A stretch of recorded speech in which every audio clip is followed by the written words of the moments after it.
সেটা পড়া যাচ্ছে তো? লেখাটা পড়া যাচ্ছে তো? হ্যাঁ স্যার। হ্যাঁ স্যার। ও, আচ্ছা দেখো, গ্র্যাভিটেশন, এই যে গ্র্যাভিটেশন, এই ফোর্সটা নেচারের ফান্ডামেন্টাল ফোর্স গুলোর একটা। তো এই ফোর্সটা বেসিক্যালি নন কন্ট্যাক্ট ফোর্স।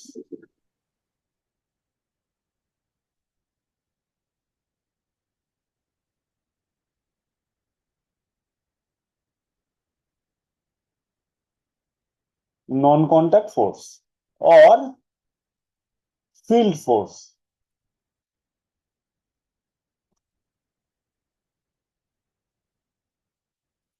অর্থাৎ কি না, গ্র্যাভিটেশন ফোর্স, এই ফোর্সের প্রেজেন্স আমরা বুঝতে পারবো, কিন্তু যেহেতু কন্ট্যাক্ট নেই, অর্থাৎ কিনা কোনো টাচ নেই, সেই জন্যে এই ফোর্সটা কোন মেকানিজমে অ্যাক্ট করছে সেটা আমরা সরাসরি দেখতে পাচ্ছি না। বুঝতে পারছো কি বলতে চাইছি? যে এই ফোর্সটাকে অ্যাক্ট করতে যেহেতু দেখা যাচ্ছে না, সেই জন্য এই ফোর্সটা কেমন ভাবে কাজ করছে সেটা আমরা ভিজুয়ালাইজ করতে আমাদের একটু প্রবলেম হতে পারে। সেই জন্য আমাদের, যেমন ধরো গ্র্যাভিটেশনাল ফোর্স অথবা ইলেকট্রোস্ট্যাটিক ফোর্স অথবা ম্যাগনেটিক ফোর্স, যেগুলো কন্ট্যাক্ট ছাড়া অ্যাক্ট করে সেইগুলোকে ফিল্ড ফোর্স বলে। অর্থাৎ কিনা স্পেসে আমরা কোনো রিজিয়নে এই ধরনের নন কন্ট্যাক্ট ফোর্সের প্রেজেন্স যখন আমরা মেনশন করব, তখন আমাদের টেস্ট মাস ইন্ট্রোডিউস করতে হবে বা টেস্ট চার্জ ইন্ট্রোডিউস করতে হবে, এবং আমাদের এক ধরনের থিওরিটিক্যাল ভিজুয়ালাইজেশন তৈরি করতে হবে যে কিরকম মেকানিজমে এখানে ফোর্সটা অ্যাক্ট করছে। এবং এই ধরনের যে ফিল্ড ফোর্স কেমন করে অ্যাক্ট করে সেই ধরনের ভিজুয়ালাইজেশন করা, সেটা কিন্তু নিউটন নিজেই ইন্ট্রোডিউস করে যাননি, রাদার পারেননি। এই ধরনের ভিজুয়ালাইজেশন তৈরি করার যে অ্যাপ্রোচ, যে ফিল্ড ফোর্স কেমন মেকানিজমে অ্যাক্ট করে, সেই কাজটা প্রথম যিনি করেছিলেন তিনি হচ্ছেন মাইকেল ফ্যারাডে। মাইকেল ফ্যারাডের ইলেকট্রোম্যাগনেটিজমের যে এক্সপেরিমেন্ট আছে, সেখানে ম্যাগনেটিক ফিল্ড লাইন্স ইন্ট্রোডিউস করে তিনি প্রথমে এই ধরনের যে ভিজুয়াল অ্যাপ্রোচ, যে kind of geometrical construction of field, সেটা ইলেকট্রিক ফিল্ড হতে পারে, ম্যাগনেটিক ফিল্ড হতে পারে, গ্র্যাভিটেশনাল ফিল্ড হতে পারে, এই ধরনের কাজটা প্রথম মাইকেল ফ্যারাডে ইন্ট্রোডিউস করেছিল। এবং তোমরা মাইকেল ফ্যারাডের ব্যাপারে নিশ্চয়ই শুনেছো যে ওনার কিন্তু সো কল্ড কোনো ইউনিভার্সিটি এডুকেশন ছিল না। যাই হোক, গ্র্যাভিটেশনাল ফোর্স এটা নন কন্ট্যাক্ট ফোর্স। তো প্রাইমারিলি আমরা ফোর্স ল সেটাকে আগে স্টেট করে নিই। মনে করো আমাদের কাছে দুটো পয়েন্ট মাস আছে। একটু খেয়াল করো, আমরা কিন্তু এক্সটেন্ডেড মাসের কথা বলছি না, আমরা পয়েন্ট মাসের কথা বলছি। মনে করো আমাদের কাছে দুটো পয়েন্ট মাস আছে, এবং এই দুটো পয়েন্ট মাসের মধ্যে সেপারেশন হচ্ছে আর। তো যেটা হবে, যে এই দুটো পয়েন্ট মাস দুজনে দুজনকে along the line joining attract করবে। এটা কি করবে? Along the line joining attract করবে, দুজনেই দুজনকে অ্যাট্রাক্ট করবে অ্যালং দ্য লাইন জয়নিং।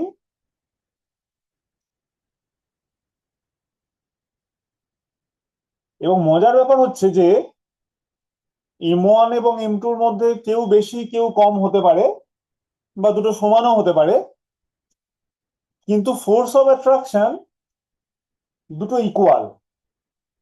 অর্থাৎ কিনা M1 মনে করো M2 থেকে বেশি, তার মানে এরকম নয় যে ওদের মধ্যে যে মিউচুয়াল ফোর্স অফ অ্যাট্রাকশন এরা কম বেশি হবে। বুঝতে পারছো কি বলতে চাইছি?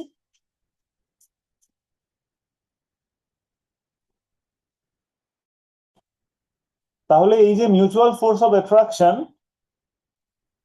এটা কোন কোন ফ্যাক্টরের উপর ডিপেন্ড করবে? স্যার একটা জিনিস জিজ্ঞেস করতে পারি? হ্যাঁ বলো। স্যার বলছিলাম M2 যেই ফোর্স F দিয়ে M1 কে অ্যাট্রাক্ট করছে, স্যার ওইটা -F হবে না, ওটা অপোজিট ডাইরেকশনে বলে? দেখো, আমরা এখানে যে ফোর্সের কথা বলছি সেই ফোর্সের ম্যাগনিটিউডের ব্যাপারে বলছি। হ্যাঁ, আমরা ডাইরেকশনস গুলোকে তো মিউচুয়ালি দেখিয়ে দিচ্ছি। তো বেসিক্যালি এই মাইনাস লেখার অ্যাজ সাচ কোনো প্রচলন নেই। এটাকে তুমি ভেক্টর নোটেশনে যদি লিখতে চাও, পরবর্তীকালে নেট ফোর্সের যে জিরো কনসেপ্ট, তোমার net force acting on the system, এটা যে জিরো হবে, হ্যাঁ, আমরা সেইটুকু খালি মেনশন করব। কে প্লাস হবে কে মাইনাস হবে সেইটা সম্পূর্ণভাবে ডিপেন্ড করছে যে আমি কাকে প্লাস বলবো। আমি একটাকে প্লাস বললে আরেকটা মাইনাস হবে। হ্যাঁ, তো সেই দিক থেকে ভাবা যেতে পারে যে আমি একটাকে যদি প্লাস বলি তাহলে আরেকটা মাইনাস হয়। এবং তুমি ডায়াগ্রামে দেখো ফোর্সের যে ডিরেকশনস গুলো আছে, সেই ডিরেকশনস গুলো কিন্তু মিউচুয়ালি অপোজিট ডিরেকশনে আছে, তাই তো? সেই জন্য কোন ফোর্সটাকে প্লাস বলবো কোনটা মাইনাস বলবো সেটা আমার কনভেনশনের উপর ডিপেন্ড করছে। তো এইরকম কোনো বিষয় নয় যে আমাকে একটা প্লাস আর একটা মাইনাস বলতেই হবে।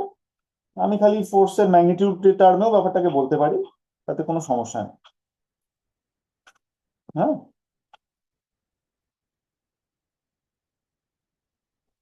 Okay sir.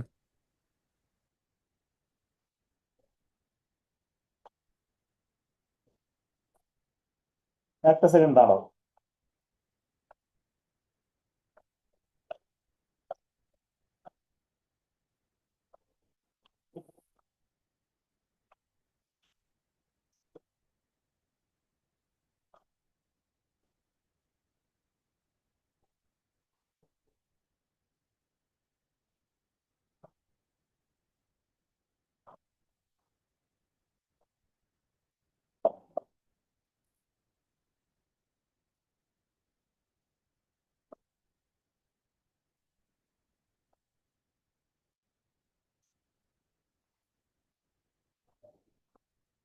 হ্যাঁ, যেটা বলছিলাম যে mutual force of attraction proportional to M1 M2 and inversely proportional to square of separation। তো এইখান থেকে তুমি যদি এরকম লিখতে চাও যে এইটা হচ্ছে F1, এটা হচ্ছে F2, এবং তারপর যদি তুমি এটা লিখতে চাও যে F1 plus F2 equal to zero, সেই কাজটা তুমি করতে পারো। তো F1 plus F2 equal to zero কি ইন্ডিকেট করছে? যে এই ফোর্সটা মিউচুয়ালি অপোজিট Valid. ডিরেকশন। ঠিক আছে, এই Yes. ফোর্সটা মিউচুয়ালি অপোজিট ডিরেকশনে, এটা তুমি বলতে পারো। কিন্তু আমি যখন এফ লিখছি, তখন এই এফ লেখার মানে হচ্ছে যে এই রকম, যে অর্থাৎ কিনা আমি শুধুমাত্র ম্যাগনিটিউড নিয়ে কথা বলছি। তাহলে F is equal to G M1 M2 by R square. ঠিক আছে। আচ্ছা, এখন প্রশ্ন হলো যে নিউটন এই লটা, এটা হচ্ছে নিউটনস ল অফ গ্র্যাভিটেশন, আমরা কিন্তু পয়েন্ট মাসের কথা বলছি। এবার প্রথমেই এই লটার কি স্পেশালিটি সেটা একটুখানি বোঝো। যে এই লটা অনেকগুলো বিষয়কে জোড়ার জন্য আমাদের সাহায্য করছে। অনেকগুলো বিষয়কে জোড়ার জন্য আমাদের সাহায্য করছে, এই কথাটার কি মানে? এই লটা নিয়ার আর্থ সারফেস কাজ করে,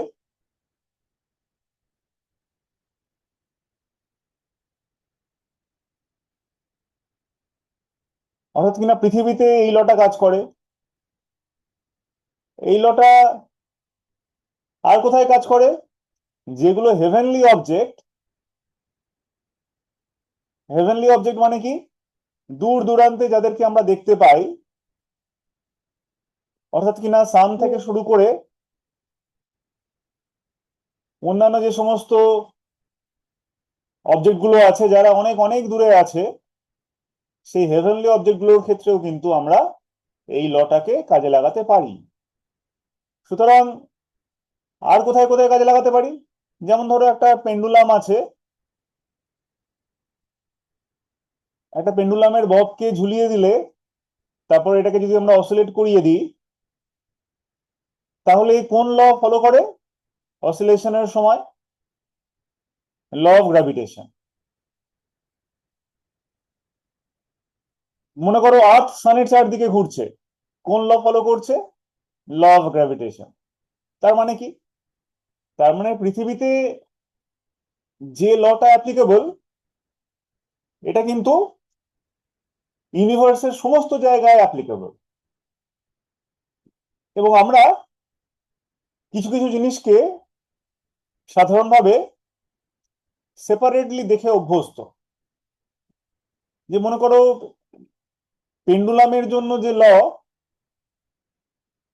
এবং অন্যান্য প্ল্যানেট গুলো সানের চারদিকে ঘোরার জন্য যে ল, এটা সবাই আসলে গ্র্যাভিটেশনাল ল ফলো করছে।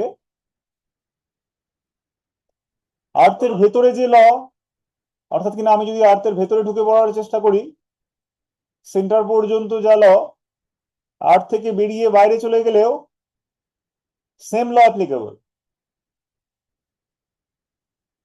তার মানে কি? তার মানে এই লটা ইউনিভার্সালি অ্যাপ্লিকেবল।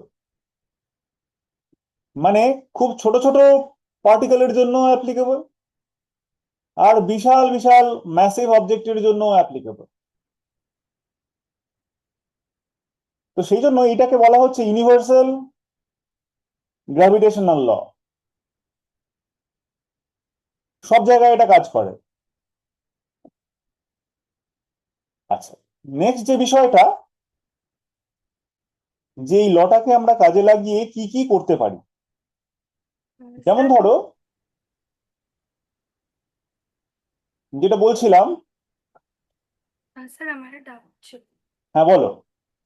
স্যার আপনি যে বললেন যে এক দুটো মাস থাকবে আর ওই দুটোর ফোর্স মানে নিজেদের নিজেদের দিকে ওটা ইকুয়াল হবে, মানে F1 ইকুয়ালস টু F2 হবে রাইট, ফোর্সটা। হ্যাঁ, ম্যাগনিটিউডের দিক থেকে। হ্যাঁ ম্যাগনেটিউডের দিক থেকে। কিন্তু যখন আমার কোনো স্টোন আর্থে ড্রপ করে দেওয়া হচ্ছে সেখানে স্টোনটা তো পড়ে যাচ্ছে, হুম হুম। তার মানে আর্থের যে গ্র্যাভিটেশনাল ফোর্সটা সেটা তো স্টোনের যে ফোর্সের থেকে তো বেশি হচ্ছে, তাহলে ওটা কি করে? না, তেমনটা হচ্ছে না। হ্যাঁ, তা- তেমনটা তা- হচ্ছে না। দুটো ফোর্স এক্ষেত্রেও সমান হচ্ছে। যেমন ধরো এইরকম কোন একটা অবজেক্ট, যেটা কিন্তু তুমি একটা সার্টেন হাইট থেকে রিলিজ করলে, তাই তো? হুম। আর এই হলো আর্থ।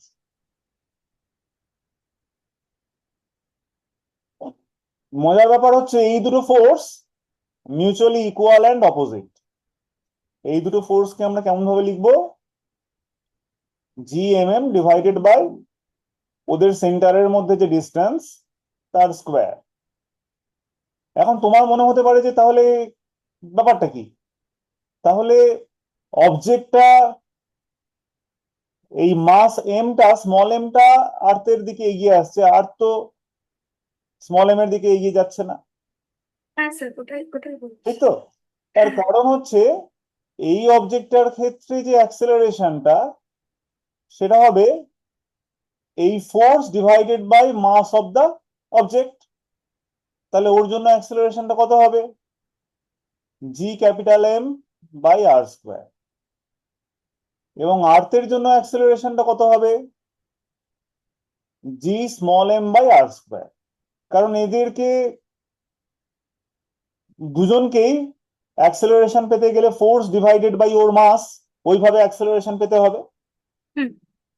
তো তাহলে এই দুটো অ্যাক্সেলারেশনের মধ্যে তুমি নিশ্চয়ই বুঝতে পারছো যে since capital M is far greater than small M, তার মানে নিশ্চয়ই এই অ্যাক্সেলারেশনটা far greater than capital A. অর্থাৎ কি না, তুমি যে স্মল মাসটাকে রিলিজ করেছো তার অ্যাক্সেলারেশনটা আর্থের অ্যাক্সেলারেশনের তুলনায় বহুগুণ বেশি। অর্থাৎ কিনা তুমি আর্থের কোনো সিগনিফিকেন্ট অ্যাক্সেলারেশন দেখতে পাচ্ছ না, কিন্তু তুমি ওই অবজেক্টটার যেটাকে রিলিজ করেছো তার একটা সিগনিফিকেন্ট অ্যাক্সেলারেশন দেখতে পাচ্ছ। স্যার বুঝছি, তার মানে যে কোনো মাস মানে M1 যদি M2 এর থেকে বেশি হয় তাহলে হুম M1 এর অ্যাক্সেলারেশনটা কম কম হবে, হুম আর M2 এর অ্যাক্সেলারেশনটা বেশি হবে মানে। একদম, একদম আচ্ছা। তাই। Okay sir. ফোর্স দুটো সমান হলেও অ্যাক্সেলারেশনটা ডিপেন্ড করছে যে কার মাসটা বেশি কার মাসটা কম। এই একই জিনিস তুমি মনে করো যে তোমাকে এরকম ভাবে একটা প্রশ্ন করা হলো যে রাস্তার ধারে তুমি দেখলে যে একটা অ্যাক্সিডেন্ট হয়েছে, যে একটা ছোট মারুতি গাড়ি আর একটা বড় তোমার পাঞ্জাব ট্রাক, এরা হেড অন কলিশন করেছে।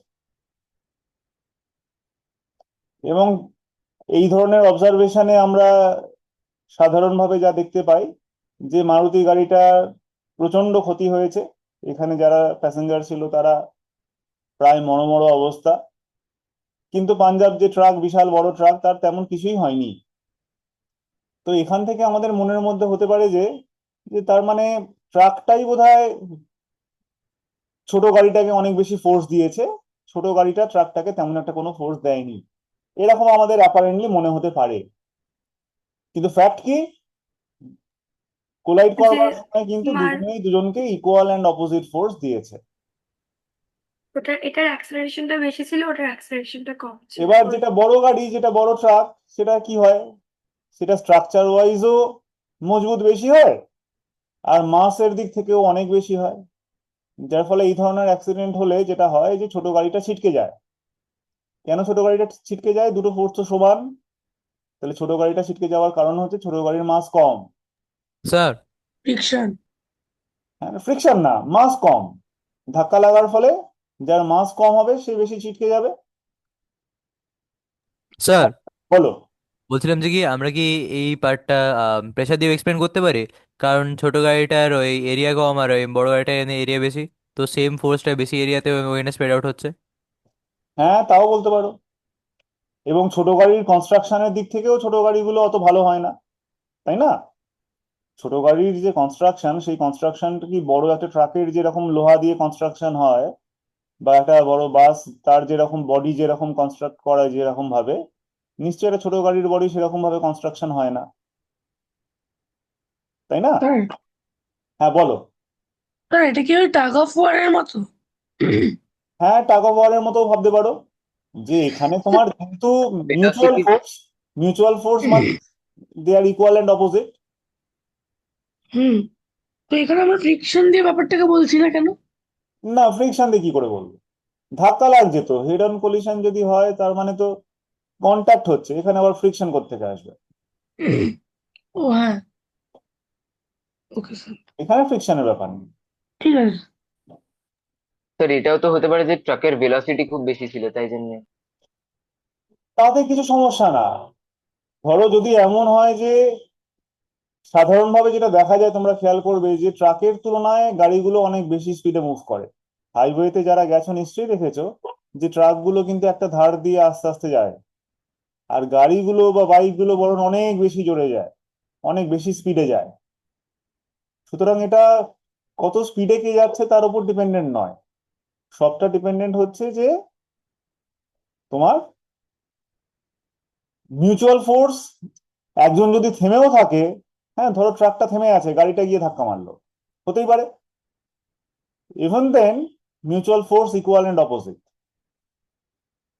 বুঝতে পারছো কি বলছি? হ্যাঁ স্যার। স্যার, হ্যাঁ স্যার বলো। ড্যামেজটা তো হয়েছে ফোর্সের জন্য। তো আপনি বললেন ট্রাকটার যেহেতু মাস বেশি আর ফোর্সটা যেহেতু মানে মিউচুয়াল আর ইকুয়াল, তো ট্রাকের ওটার বেশি মানে বেশি ড্যামেজ হয়নি গাড়ির তুলনায়। না, তো মাস ড্যামেজ দিয়ে তোমাকে ব্যাপারটাকে বলাটা সমীচীন নয়। কেন বলছি, তার কারণ হচ্ছে যে ধরো এই ধরনের হেড অন কলিশনস গুলো যখন হয়, তখন ছোট গাড়িটা যেটা হয় যে একটু দূরে বেশি ছিটকে যায়, কিন্তু বড় গাড়িটা হুম, যেখানে ধাক্কা লাগলো মোটামুটি সেখানেই থেকে যায়। বুঝতে পারছো কি বলছি? আচ্ছা স্যার। এবার এই যে দূরে ছিটকে গেল, এই ছিটকে যাওয়ার ক্ষেত্রে আমরা ওর মাসটা যেহেতু কম, সেইভাবে আমরা এক্সপ্লেন করছি। আচ্ছা আচ্ছা এবার স্যার, ঠিক ড্যামেজ আছে। হবে কি হবে না সেটা কিন্তু অন্য বিষয়। যেমন ধরো তুমি যদি একটা বড় সাইজের একটা গাড়ি নাও, কিন্তু সেই গাড়িতে ভেতরে ধরো বালি নিয়েছো। বালি তো এমনিতে অনেক যথেষ্ট মাস বেশি হয়। হুম। তো তাহলে বালির ভর্তি গাড়িকে যদি পিছন থেকে অন্য কোনো গাড়ি ধাক্কা দেয়, তাহলে এটা হতেই পারে যে ধাক্কাতে বালিটালিগুলো, মানে যে জায়গাটা, যে মানে বালিটাকে যেরকম ভাবে এনক্লোজ করা ছিল, ঘেরা ছিল, হয়তো ধরো সেই জায়গাটা স্ট্রাকচারটা ভেঙে গেল, বালি হয়তো মাটিতে পড়ে গেল। এমনটা হতেই পারে। ঠিক আছে স্যার। আবার ধরো এরকম হতে পারে যে যে গাড়িটা ছোট গাড়ি, তার ভেতরে ধরো লোহার বার আছে। হ্যাঁ, গাড়িটা ছোট, কিন্তু সেই গাড়িটা একটা ধরো বড় একটা লরি, যার মধ্যে তোমার বালি আছে, সেরকম একটা কিছুকে ধাক্কা মারলো। তো তাতে হুম। হয়তো দেখা গেল যে যেটা লোহা ক্যারি করছে সেটার কনস্ট্রাকশনটা অনেক বেশি মজবুত, তাতে ধাক্কা লাগার ফলে ও ছিটকে গেল বটে, কিন্তু স্ট্রাকচারের দিক থেকে অত বেশি ক্ষতি হলো না। এমনটা হতেই পারে। হ্যাঁ স্যার। তাহলে আমরা ছিটকে যাওয়া বলতে মিন করছি যে ডিউরিং কলিশন, যখন ওদের ধাক্কা লাগছে, কন্ট্যাক্টে আছে, সেই সময় দুটো ফোর্স ইকুয়াল, এবং এই দুটো হুম। ফোর্সের ইকুয়াল হওয়ার পরে অ্যাক্সেলারেশন তাহলে কার কম কার বেশি হবে? যার মাস কম তার অ্যাক্সেলারেশন বেশি হবে। হ্যাঁ অ্যাক্সেলারেশন স্যার। বেশি হলে কি হবে? সে ছিটকে যাবে। হুম। ঠিক আছে স্যার। এটা বোঝাতে চাইছি। আচ্ছা স্যার।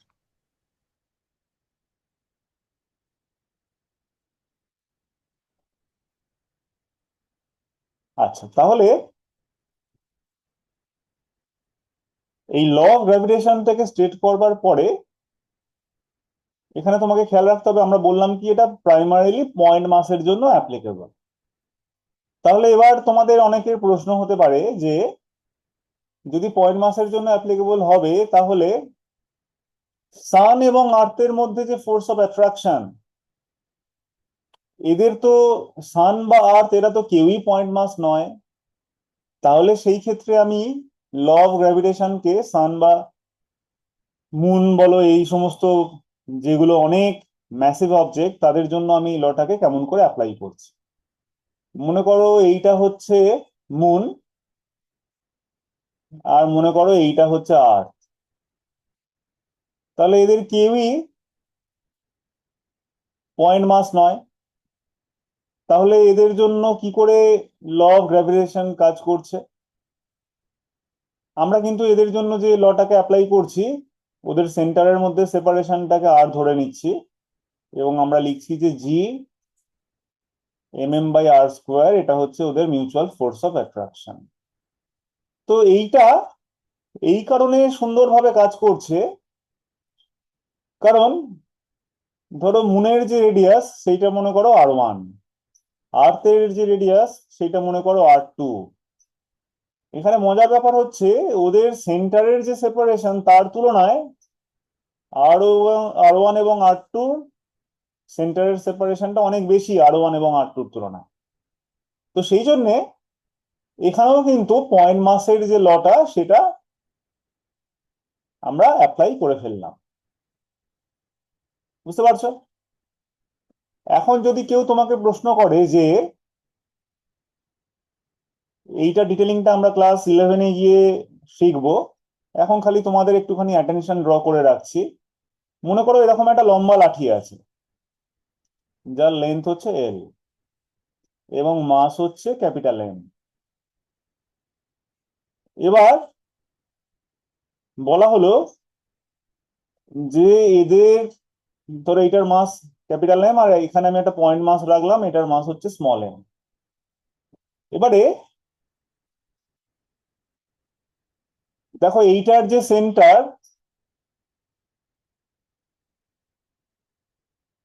এই সেন্টার থেকে এটার যদি গ্যাপটা স্মল এম হয়, তাহলে এদের মধ্যে যে মিউচুয়াল ফোর্স অফ অ্যাট্রাকশন সেটা নট ইকুয়াল টু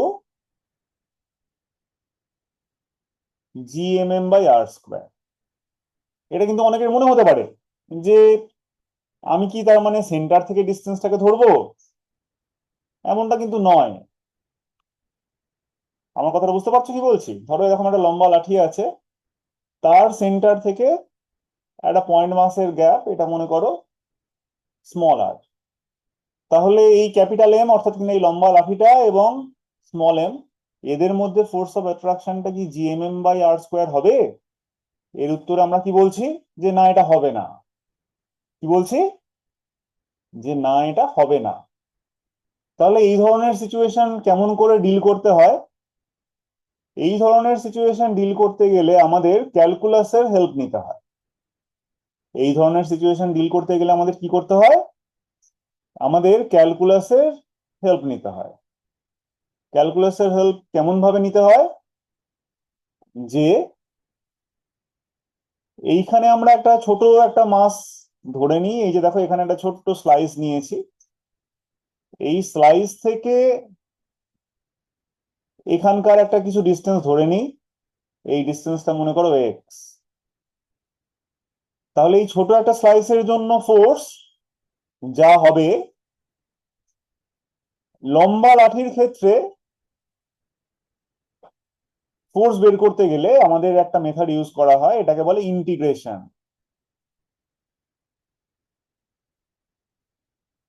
এই ডিফারেন্সিয়েশন, ইন্টিগ্রেশন, এইগুলো আমরা ক্লাস 11-এ গিয়ে শিখবো।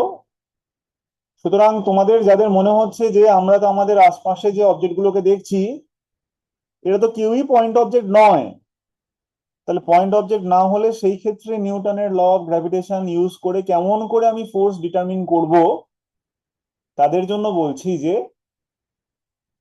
এর উপায় আছে, যেটা আমরা ক্লাস 11-এ গিয়ে শিখবো। এটাকে বলে ইন্টিগ্রেশন। ঠিক আছে? তাহলে এই ছোট্ট স্লাইসটা আমরা কোথা থেকে কাটছি? ছোট স্লাইসটা আমরা ওই বড় লাঠির মধ্যে একটা ছোট অংশ নিচ্ছি। স্যার এই এটাকে আমরা ছোট- সেন্টার থেকে নিচ্ছি? না, সেন্টার থেকে নিচ্ছি এমন না, যেখানে খুশি নিতে পারি। এই যে ঠিক দেখো, আছে আমি ওখানে এক্স ডিস্টেন্স দূরে নিয়েছি। হ্যাঁ, এবার এই আচ্ছা। ছোট স্লাইসের জন্য ফোর্সটা বার করে নিয়ে পুরোটার জন্য কি হবে সেটা আমরা ইন্টিগ্রেট করে বের করতে পারি। ইন্টিগ্রেশন হচ্ছে সোজা কথায় যোগ দেওয়া। মানে আমি একটা ছোট পার্টের জন্য বার করে নিলাম, এবার পুরো পার্টের জন্য করতে গেলে আমায় কি করতে হবে? যোগ দিতে হবে। একটা ছোট পার্টের জন্য বার করে নিলাম, এবার এরকম তো অসংখ্য ছোট ছোট পার্ট আছে। সেই ছোট ছোট পার্ট গুলোর জন্য সবগুলোর জন্য কি করব? সেইগুলোকে আমরা অ্যাড করে পাবো। এই অ্যাড করবার টেকনিক আছে, এটাকেই বলে ইন্টিগ্রেশন। অর্থাৎ স্যার তোমার মূল বিষয় হচ্ছে ক্লাস 11-এ গিয়ে আমরা এটা শিখবো যে এক্সটেন্ডেড অবজেক্টের জন্য কি করে বের করতে হয়। স্যার ওই small sir part tends to zero. Sir হ্যাঁ, বলো। ওই স্মল পার্টটা কি টেন্স টু জিরো? এই স্মল পার্টটা টেন্স টু জিরো, কিন্তু এইটা টেন্স টু জিরো বললে আবার অন্য কনফিউশন তৈরি করতে পারে। তো সেই জন্য আমরা ওই আলোচনাটার মধ্যে ঢুকছি না এখন। আমরা সিম্পলি বলছি যে ইন্টিগ্রেশন করতে হবে আমার। স্যার আপনি যে সেন্টার বলছেন ওটাকে সেন্টার অফ মাস আমরা বলতে পারি? না, অ্যাকচুয়ালি সেন্টার যেটা বলছি সেটা সেন্টার অফ মাস। এই লাঠিটার জন্য সেন্টার অফ মাস আমরা বলতে পারি, কিন্তু সেন্টার অফ মাসে অবজেক্টের মাস কনসেন্ট্রেটেড থাকে না। বুঝতে পারছো কি বলছি? হ্যাঁ স্যার। সেন্টার অফ মাসে অবজেক্টের মাস কনসেন্ট্রেটেড থাকে না। সুতরাং সেন্টার থেকে ডিস্টেন্স ধরে আমি GMM বাই আর স্কোয়ার এইটাকে ইউজ করতে পারবো না। আমি এটা কি ইন স্পেসিফিক এই কারণে বললাম যে অনেকের এটা মনে হয় যে সেন্টার সেন্টার অফ মাস মানে ওখানে মাস কনসেন্ট্রেটেড আছে, ডিস্টেন্স গুলোকে আমরা সব সেন্টার থেকেই ধরি। হ্যাঁ, এইভাবে আমরা উত্তরটা বের করতে পারবো এবং এটা ঠিক হবে, অনেকের এটা মনে হয়। এটা যেহেতু ভুল হবে সেই জন্য আমি ইন স্পেসিফিক মেনশন করলাম। ঠিক আছে? স্যার কিন্তু কি বলছিলাম হবে, কি কি হবে সেটা কিন্তু আমি মেনশন করিনি। আমার কথা বুঝতে পারছো কি বলছি? ফোর্সের এক্সাক্ট এক্সপ্রেশনটা কিন্তু আমি লিখিনি। কি হবে না আমি সেটা লিখেছি। হ্যাঁ বলো, এবার স্যার বলো। ইউনিভার্সাল মানে ল অফ গ্র্যাভিটেশন তো ইউনিভার্সাল, মানে ওটা তো সেলেস্টিয়াল অবজেক্টের জন্য কাজ করে, তাহলে একটা লাঠির জন্য কেন কাজ করছে না ওটা? মানে করছে তো, এটার কি স্পেশাল কেস আছে? লাঠির জন্য করছে, লাঠির জন্য করছে। কিন্তু দেখো, আমরা যখন বলেছিলাম যে আর্থ বা মুনের মধ্যে যে ফোর্সটাকে আমি ভেবেছি, সেটা ওদের ডাইমেনশনের তুলনায় ওদের সেপারেশনটা অনেক বেশি। Yes sir. হ্যাঁ, কিন্তু লাঠির ক্ষেত্রে লাঠির যে লেন্থ, যে ডাইমেনশন, সেই তুলনায় কিন্তু স্মল এম এবং লাঠির মধ্যে যে সেপারেশন, সেটা কিন্তু সেপারেশনটা অনেক বেশি, লাঠির ডাইমেনশনের তুলনায় এমনটা নয়। বুঝতে পারছো? যদি এমনটা হতো যে R far greater than length of the rod, তাহলে কিন্তু GMM/r² এই ফর্মুলাটা কাজ করতো। যদি এটা মানে হতো তাহলে কাজ করতো। মানে ল অফ গ্র্যাভিটেশন শুধুমাত্র মানে ওই অবজেক্টগুলোর জন্যই কাজ করে যাদের ডিস্টেন্সের তুলনায় ওদের রেডিয়াসটা অনেক ছোট, ওদের ওদের তাই তো? ডাইমেনশনটা অনেক ছোট, তাদের জন্য আচ্ছা ডাইরেক্টলি কাজ করবে। আচ্ছা। তাদের জন্য সরাসরি উইদাউট এনি মডিফিকেশন কাজ করবে। কিন্তু যাদের ডাইমেনশনটা ওদের সেপারেশনের তুলনায় অতটা ছোট নয়, তাদের জন্য সরাসরি তুমি ল অফ গ্র্যাভিটেশনটাকে ডাইরেক্ট তুমি অ্যাপ্লাই করতে পারবে না। তোমাকে কি করতে হবে? ইন্টিগ্রেশন করে ডিটারমিন করতে হবে। এবং স্যার সেটা থ্যাংক কেন? You sir. ইন্টিগ্রেশনটা স্যার বেসিক্যালি আমরা ক্যালকুলাস যখন শিখবো তখন আমরা শিখবো। বলো স্যার এবার বলো। এটা কি অ্যাকচুয়ালি প্রতিটা পয়েন্টের জন্য ফোর্সের ভ্যালুটাকে বের করে সেগুলোকে মানে ইন্টিগ্রেট করতে হবে? হ্যাঁ, আমরা এরকম একটা আরবিট্রারি পয়েন্টের জন্য বার করেছি, করে পুরোটার জন্য ইন্টিগ্রেট করে বের করতে হবে। ঠিক আছে, হ্যাঁ পুরোটার জন্য যেভাবে করতে হয় সেটাকে বলে ইন্টিগ্রেশন।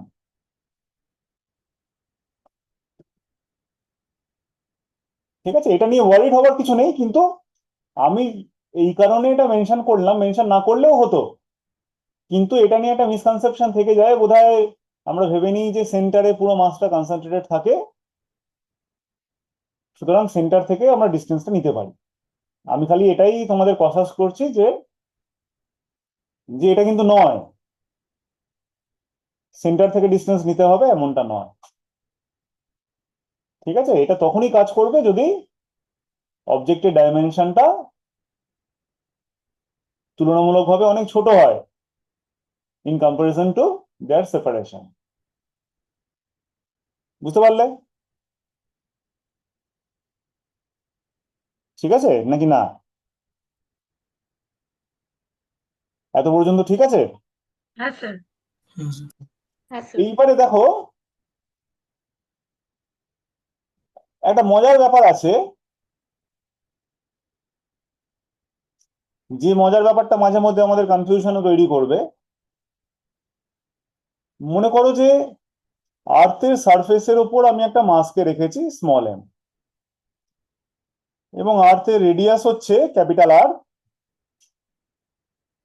আর্থের রেডিয়াস হচ্ছে কত? ক্যাপিটাল আর।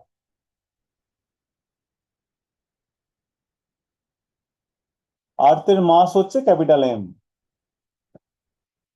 তাহলে আর্থ এবং এই যে অবজেক্টটা স্মল এম, এদের মধ্যে যে মিউচুয়াল ফোর্স অফ অ্যাট্রাকশন, এটা কি হবে? স্মল এম এবং ক্যাপিটাল এম, আর্থ এবং স্মল এম, এদের মধ্যে মিউচুয়াল ফোর্স অফ অ্যাট্রাকশনটা কি হবে? কি লিখছি দেখো, G capital M small m by R square. r²। ঠিক আছে, এবার মনে করো আমি আর্থ সারফেস থেকে বাইরে কোনো একটা পয়েন্টকে নিয়েছি,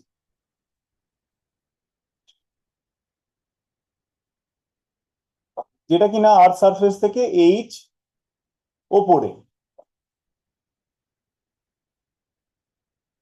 তাহলে এই সিচুয়েশনে ফোর্স অফ অ্যাট্রাকশনটাকে কি লিখবো? Mutual G force of capital M. Attraction. Sir এখানে আমার একটা ডাউট আছে, বলতে আর পারি? Plus H whole square. একটু ওয়েট করো। GMM r plus H whole square. R plus divided by R plus H এর হোল স্কোয়ার। তাহলে সারফেসের উপর হলে কি লিখলাম? GMM by R square. আরটা হচ্ছে সেন্টার থেকে স্মল এম এর ডিস্টেন্স, এবং আরটা আর্থের রেডিয়াসও বটে। যখন বাইরের কোনো পয়েন্ট নিলাম তখন কি লিখছি? GMM divided by R plus H এর হোল স্কোয়ার, অর্থাৎ কিনা স্মল এম এবং আর্থের সেন্টারের মধ্যে যে সেপারেশন। ঠিক আছে, কিন্তু এইখানে স্ফেরিক্যাল অবজেক্টের জন্য আমাদের শুধুমাত্র স্ফেরিক্যাল অবজেক্টের জন্যেই আমাদের একটা স্পেশাল কেস অ্যারাইজ করে। Sir doubt. কি বলছি? শুধুমাত্র স্ফেরিক্যাল অবজেক্টের ক্ষেত্রেই একটা স্পেশাল কেস অ্যাপিয়ার করে, যে এখানে কিন্তু খেয়াল করে দেখো যে এই এইচটা far greater than capital R এমনটা নয়, এটা নয়। তা সত্ত্বেও এখানে তুমি যেটুকু রেজাল্ট পেলে তাতে তোমার অ্যাপারেন্টলি নিশ্চয়ই মনে হচ্ছে যে তাহলে কি স্ফেরিক্যাল অবজেক্টের জন্য ওর পুরো মাসটা সেন্টারে কনসেন্ট্রেটেড থাকে? আমার কথাটা বুঝতে পারছো কি বলছি? যে এইখানে এই যে এইচটা, অর্থাৎ কিনা সারফেস থেকে যে হাইটটা, এই হাইটটা 0 হলেও জিএমএম বাই আর স্কোয়ার এটা কাজ করছে সেন্টার থেকে ডিস্টেন্স। এইচটা নন জিরো হলেও GMM by R plus H এর হোল স্কোয়ার, অর্থাৎ কিনা সেন্টার থেকে স্মল এম এর কতটা গ্যাপ, এটা কাজ করছে।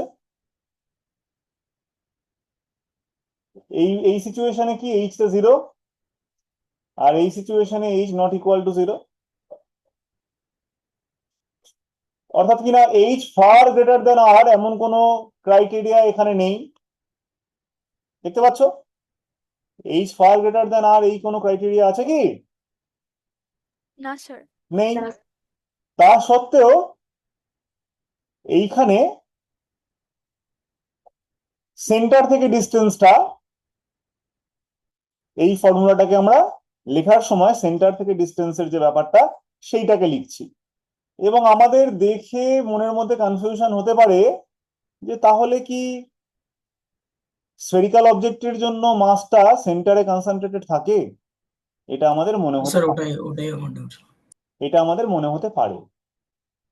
ঠিক আছে, তো আমি সেই ক্ষেত্রে তোমাদের বলবো যে দেখো, যদিও ক্লাস 9-এর স্টেজে এটা কনফিউশন তৈরি করতে পারে, কিন্তু কনফিউশনের আরো বাকি আছে।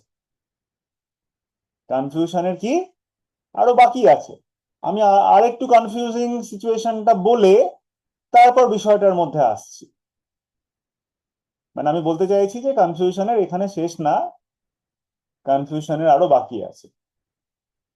এবং পুরো কনফিউশনটা ম্যাথমেটিক্যালি মনের মধ্যে থেকে সরিয়ে ফেলতে যে আমাদের পড়াশোনা লাগবে, সেটা শুধুমাত্র ক্লাস 11-এ গিয়েই করা সম্ভব। যে যদি আমরা চাই যে পুরো কনফিউশনটাকে আমরা ম্যাথমেটিক্যালি এলিমিনেট করব, তাহলে ক্লাস 11 ছাড়া উপায় নেই। তো সেই জন্য আমি আগে তোমাদের আরেকটু কনফিউজ করার চেষ্টা করি। কেমন সেটা?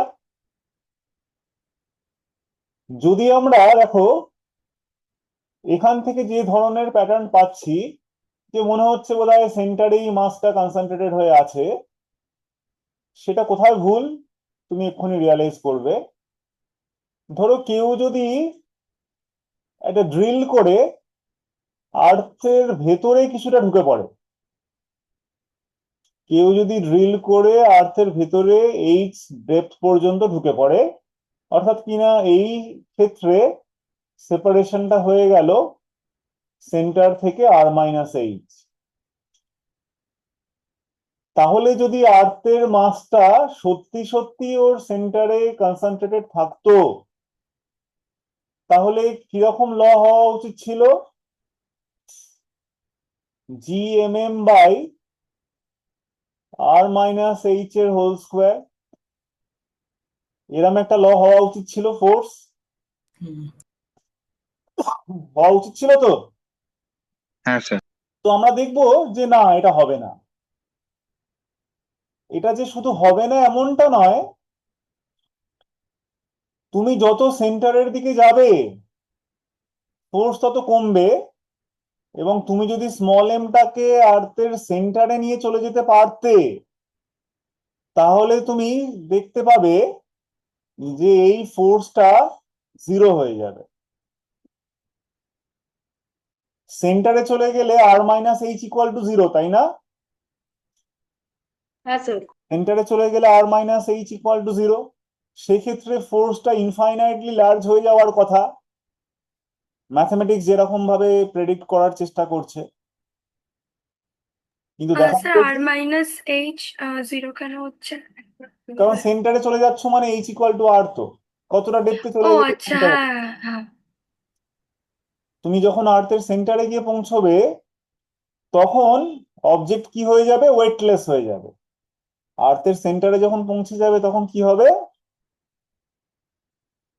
কি হবে? অবজেক্টটা অবজেক্টটা ওয়েটলেস হয়ে যাবে। সম্পূর্ণ ওয়েটলেস হয়ে যাবে। সুতরাং দেখো আবার প্যাটার্নটা ঘেঁটে যাচ্ছে, প্যাটার্নটা আবার কি হচ্ছে? ঘেঁটে যাচ্ছে। ঠিক আছে, এইবার এই ঘেঁটে যাওয়া প্যাটার্নটাকে আমরা এবার মেরামত করার চেষ্টা করব, যে তাহলে এক্স্যাক্টলি কি হবে, এক্স্যাক্টলি তাহলে কি হবে বা কেন হবে, সেইটা এবার আমরা কিছুটা ভিজুয়ালাইজ করার চেষ্টা করব। স্যার বলো। স্যার সেন্টারে ম্যাথমেটিক্যালি ইনফিনিট হওয়ার কথা কিন্তু আসলে জিরো হচ্ছে, রাইট। কিন্তু এই ব্যাপারটা আমরা কিভাবে এই কনক্লুশনের আগেনস্টে প্রবলেম ওঠাতে পারি যে মাসটা সেন্টারে কনসেন্ট্রেটেড নয়, দুটোর মধ্যে রিলেশনটা কি?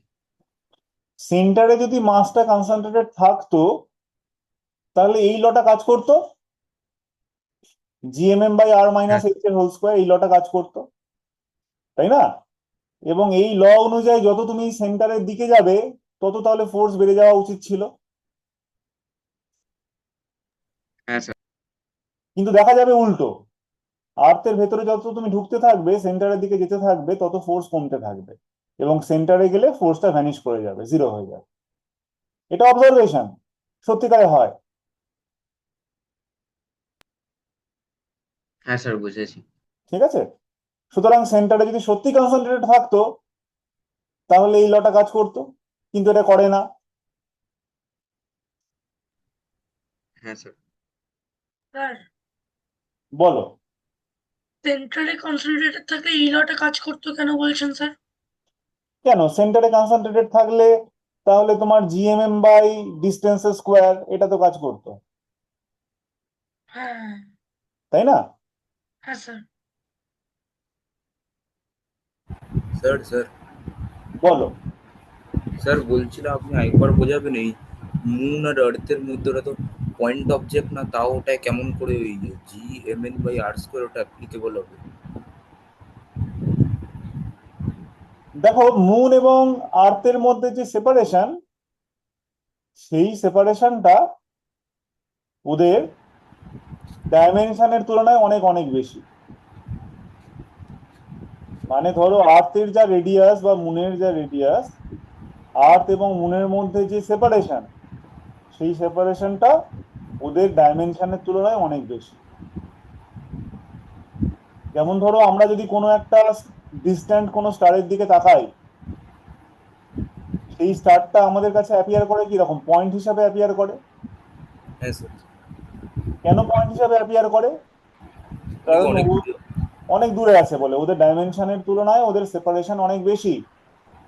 হ্যাঁ তাহলে এই সমস্ত সিচুয়েশনে কিন্তু তুমি ল অফ গ্র্যাভিটেশন, যেটা কিনা পয়েন্ট মাসের জন্য অ্যাপ্লিকেবল, সেটাকে তুমি সরাসরি কাজে লাগাতে পারবে। তাহলে আমরা যদি কোনো অবজেক্ট যেটা দূরে থাকবে, হ্যাঁ, তাহলে আমরা ওটা পয়েন্ট অবজেক্ট অব্দি দেখবো আমাদের দিকে, রাইট। তাহলে কি তাহলে ওটাকে আমরা আমরা ওটাতে পয়েন্ট অবজেক্টের মতো করে ভিজুয়ালাইজ করতে পারবো। স্যার আপনি কি বললেন যেটা সেন্টার দিয়ে কনসেন্ট্রেট না? আমি বললাম যে অবজেক্টের মাসটা, যেমন ধরো আর্থের মাসটা আর্থের সেন্টারে কনসেন্ট্রেটেড নেই, আমি এটা বললাম। আচ্ছা যদি থাকতো তাহলে এই যে এই লটা লিখেছি এটা কাজ করতো। স্যার হ্যাঁ বলো।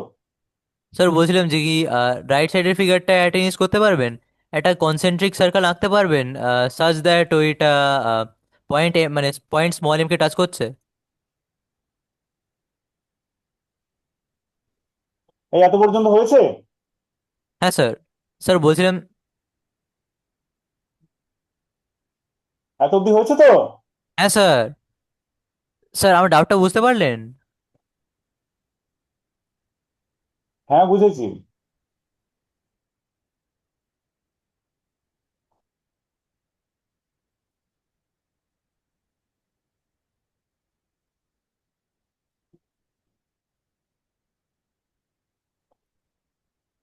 আচ্ছা এইবার মনে করো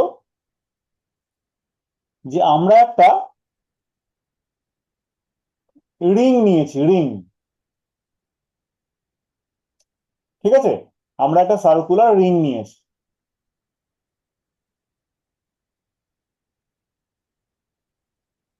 এইবারে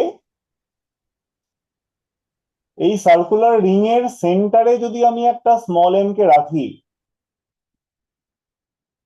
তাহলে এই স্মল এম এর ওপরে রিংটা কি এফেক্টিভলি কোনো ফোর্স এক্সার্ট করবে?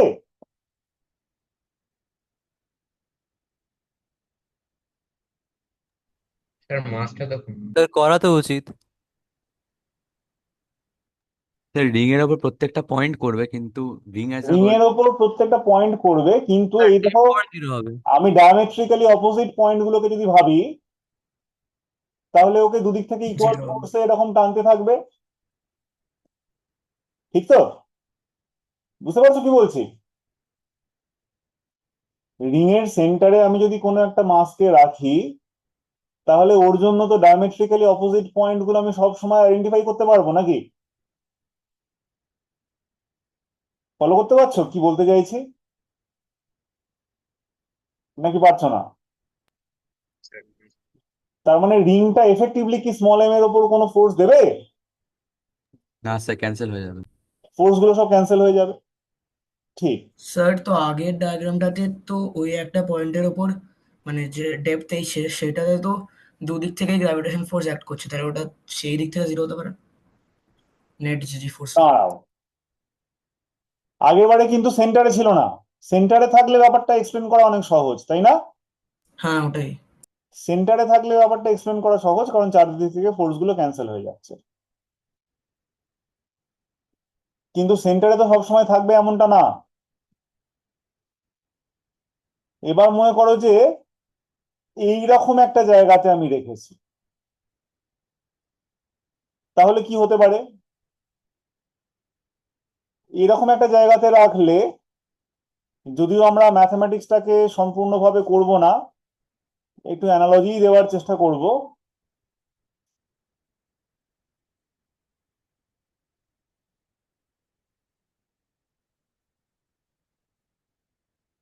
এক সেকেন্ড দাঁড়াতে হবে বাবা।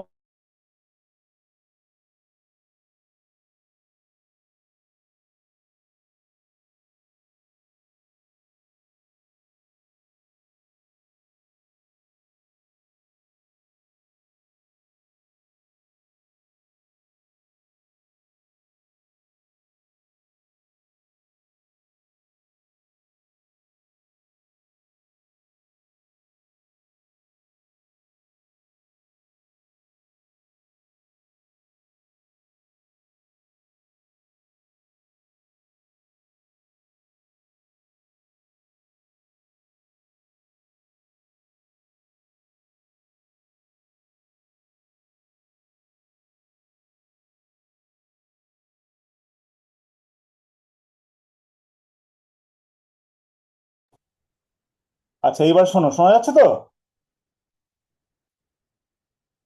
আচ্ছা স্যার, এটা হ্যাঁ স্যার। সার্কেল হচ্ছে নাকি স্ফিয়ার হচ্ছে? না, আগে আমি সার্কেলটাই বলছি, হ্যাঁ, সার্কেল দিয়ে ভিজুয়ালাইজ করাটা সুবিধা হবে, তারপর স্ফিয়ারের মধ্যে ঢুকবো। দেখো এরকম যদি একটা কিছু সিচুয়েশন থাকে, দেখো স্মল এম এর ওপর আমরা ফোর্স অফ অ্যাট্রাকশন অ্যানালিসিস করছি। দেখো যে এইখানে রাইট সাইডে যে মাস আছে আর লেফট সাইডে যে মাস আছে, তোমার কি মনে হয় যে কোন মাসটা বেশি M1 এবং M2 এর মধ্যে? M1 বলতে আমরা এইটুকু মাসকে বলছি। স্যার M1 স্যার মাস মানে কোন জিনিসটা? এই যে রিং এর একটা মাস থাকবে তো নাকি? M1 বোধ হয়। হ্যাঁ স্যার বুঝলাম। তো এই যে রাইট সাইডের যে মাসটা সেটা নিশ্চয়ই অনেক বেশি M2 এর তুলনায়, ঠিক তো? স্যার আমি একটু কেটে গেছিলাম, এমটা কি? হ্যাঁ বলো, এমটা কি? এমটা কি? এমটা কি মানে? মানে এখানে এমটা কি? সার্কেলের মধ্যে এমটাই রেখেছেন, এমটা কি বলছে? এইটা কি ছিল? স্যার মাঝখানে একটুখানি কেটে গেছিল, স্যার জিজ্ঞেস করছি।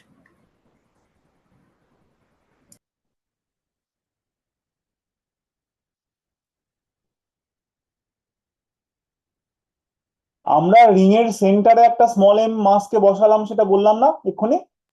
আচ্ছা, ও ঠিক আছে।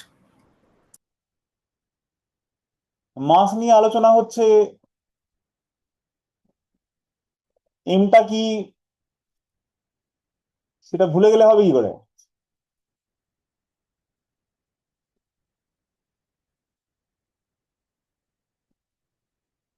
তাহলে এই এম এর ওপর ফোর্স যদি আমরা দেখার চেষ্টা করি, দেখবে যে ধরো আমি এখানে একটা স্মল পোর্শন নিলাম, ও এইদিকে ফোর্স দেবে, আবার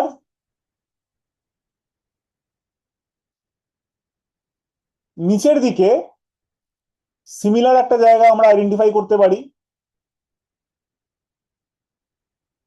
নিচের দিকে আমরা সিমিলার একটা জায়গা আইডেন্টিফাই করতে পারি। তাহলে ও এইদিকে ফোর্স দিচ্ছে, ও এইদিকে ফোর্স দিচ্ছে, দুটো যেহেতু এটা যতটা অ্যাঙ্গেল ওপরে এটা ততটা অ্যাঙ্গেল নিচে, তাহলে নেট ফোর্সটা কোন লাইন বরাবর হবে? নেট ফোর্সটা কোন লাইন বরাবর হবে? আমরা ফোর্সের কম্পোনেন্ট নিয়েছিলাম মনে পড়ে, যে এই ফোর্স এবং এই ফোর্স এদের রেজাল্টেন্ট ফোর্স কোন দিকে হয়? Horizontal Axis. বরাবর হয়, মনে পড়ে? মনে পড়ছে? হ্যাঁ স্যার। হ্যাঁ স্যার ওই হরিজন্টাল অ্যাক্সিসটা তাহলে দেখো এই ওইটা বড়। যে লাইন বরাবর F2 কে দেখালাম, তার যে রেজাল্ট্যান্ট এফেক্ট সেটা তাহলে ইয়েলো লাইন বরাবর এরকম হতে পারে। তো এরকম ভাবে আমরা সবই ওই ইকুয়াল ইকুয়াল অ্যাঙ্গেল দেখিয়ে নেট ফোর্সটাকে এই লাইন বরাবর দেখাতে পারি। বুঝতে পারছো কি বলতে চাইছি? ওই সিমিলার, মানে এত অ্যাঙ্গেল ওপরে এত অ্যাঙ্গেল নিচে, ইকুয়াল অ্যাঙ্গেল ওপরে ইকুয়াল অ্যাঙ্গেল নিচে, সেইভাবে দেখিয়ে আমরা রেজাল্ট্যান্ট ফোর্সটাকে নেট ফোর্স গুলোকে কোন লাইন বরাবর দেখাতে পারি? এইরকম লাইন বরাবর দেখাতে পারি। তাহলে M1 এর জন্য সেই একই কাজ করতে পারি আমরা, M1 এর সাইডেও একই কাজ করতে পারি। এই ফোর্স এবং এই ফোর্স এদের রেজাল্ট্যান্ট ফোর্সটা এইদিকে, এই ফোর্স এবং এই ফোর্স এদের রেজাল্ট্যান্ট ফোর্স এদিকে। অর্থাৎ কিনা আমরা যেটা দেখাতে পারি যে M2 এর জন্য নেট ফোর্স এই দিক বরাবর এবং M1 এর জন্য নেট ফোর্স সেটা এই লাইন বরাবর, এবং দুদিকের যে নেট ফোর্স, দু সাইডের যে নেট ফোর্স, এই ফোর্স গুলো একটা আর একটা অপোজিট ডিরেকশনে, ঠিক তো? হুম, ভিজুয়ালাইজ করতে পারছো দুটো ফোর্স উল্টো দিকে তো? বাঁদিকে M2 পোর্শনের যে নেট ফোর্সটা সেটা এই লাইন বরাবর, আর M1 এর যে পোর্শনটা তার যে নেট ফোর্সটা সেটা এই দিক বরাবর, অর্থাৎ কিনা এই দুটো ফোর্স মিউচুয়ালি অপোজিট ডিরেকশনে। এখন মিউচুয়ালি অপোজিট ডিরেকশনে সেটা তো আমরা অ্যানালজি থেকে বুঝতে পারছি, মানে ম্যাথমেটিক্স এর মধ্যে না ঢুকেও এই দুটো ফোর্স যে মিউচুয়ালি অপোজিট ডিরেকশনে নেট ফোর্স দেবে সেটা বোঝা যাচ্ছে। কিন্তু এই দুটো ফোর্স যে ইকুয়াল হবে সেটা উইদাউট ম্যাথমেটিক্স দেখানোটা ডিফিকাল্ট, যে এই দুটো ফোর্স সত্যি ইকুয়াল হবে। কিন্তু আমরা একটা সিম্পল লজিক দিতে পারি, যে লজিকটা যে 100% রিগারাস এমনটা নয়, কারণ 100% রিগারাস করতে গেলে আমাদের যে অঙ্কটা করতে হবে সেটা আমরা 9-এ করতে চাই না। বাট যেটা আমরা বলতে পারি যে এখানে বোঝাই যাচ্ছে যে M2 নিশ্চয়ই M1 এর থেকে যথেষ্ট বেশি, ডায়াগ্রামে নিশ্চয়ই বোঝা যাচ্ছে যে M2 M1 এর থেকে যথেষ্ট বেশি, রাইট? কিন্তু M2 M1 এর থেকে যথেষ্ট বেশি হলেও M2 থেকে স্মল m এর যে অ্যাভারেজ সেপারেশন সেটাও কিন্তু M1 এর থেকে স্মল m এর যে অ্যাভারেজ সেপারেশন তার তুলনায় অনেক বেশি। ভিজুয়ালাইজ করতে পারছো কি বলতে চাইছি? যে M2 র তুলনায় এই পয়েন্টটা যতটা দূরে আছে, M2টা কোথায় আছে? M2টা কোথায় আছে দেখতে পাচ্ছ? M2টা কোথায় আছে দেখতে পাচ্ছ তো? অনেকটা জায়গা জুড়ে ডিস্ট্রিবিউটেড হয়ে আছে তো। তাহলে এই যে এতটা পোর্শনে M2টা ছড়িয়ে আছে,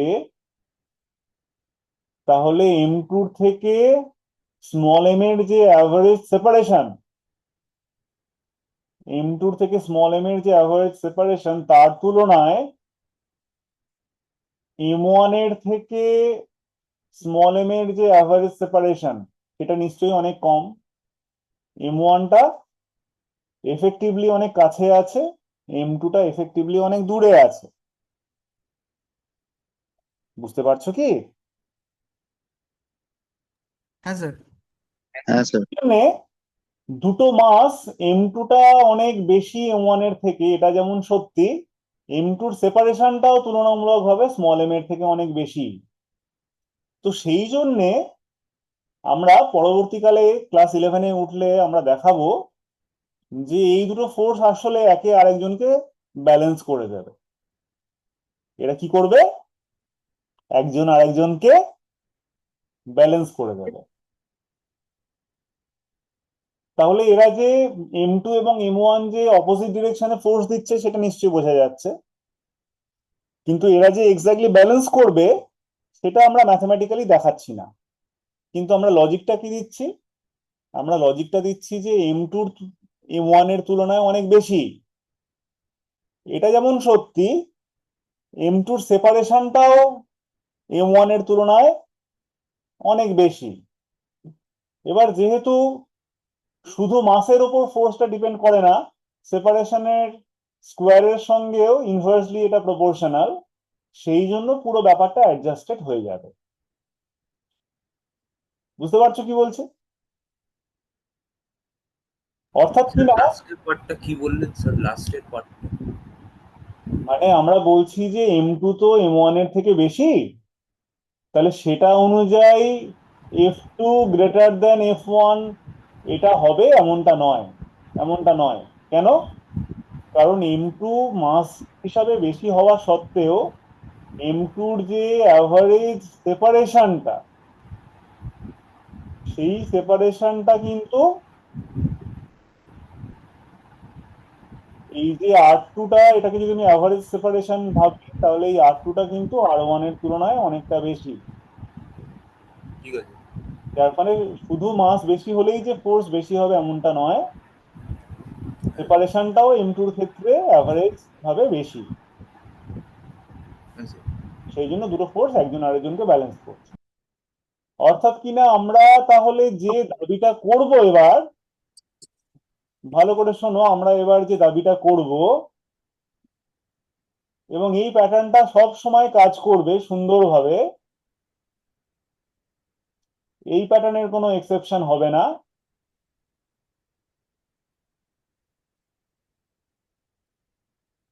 স্যার হ্যাঁ বলো।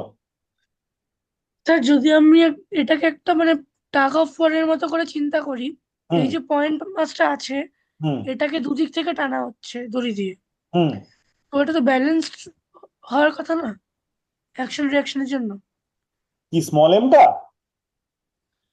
এর উপর যে ফোর্স গুলো পড়ছে এটা তো ব্যালেন্স হওয়ার কথা।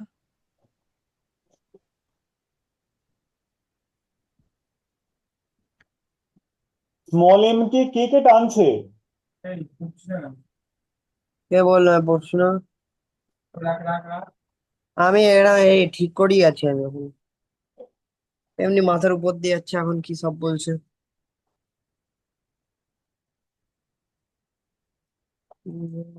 এই ত্রৈমাল্য, হ্যাঁ স্যার। দাঁড়িয়ে দাঁড়িয়ে ক্লাস কর, মাথার ওপর দিয়ে যখন যাচ্ছে। হ্যাঁ স্যার। বুঝলি? তাহলে মাথার উচ্চতাটা একটু বেড়ে যাবে তো। হ্যাঁ স্যার। আচ্ছা, এবারে শোনো কি বলছি।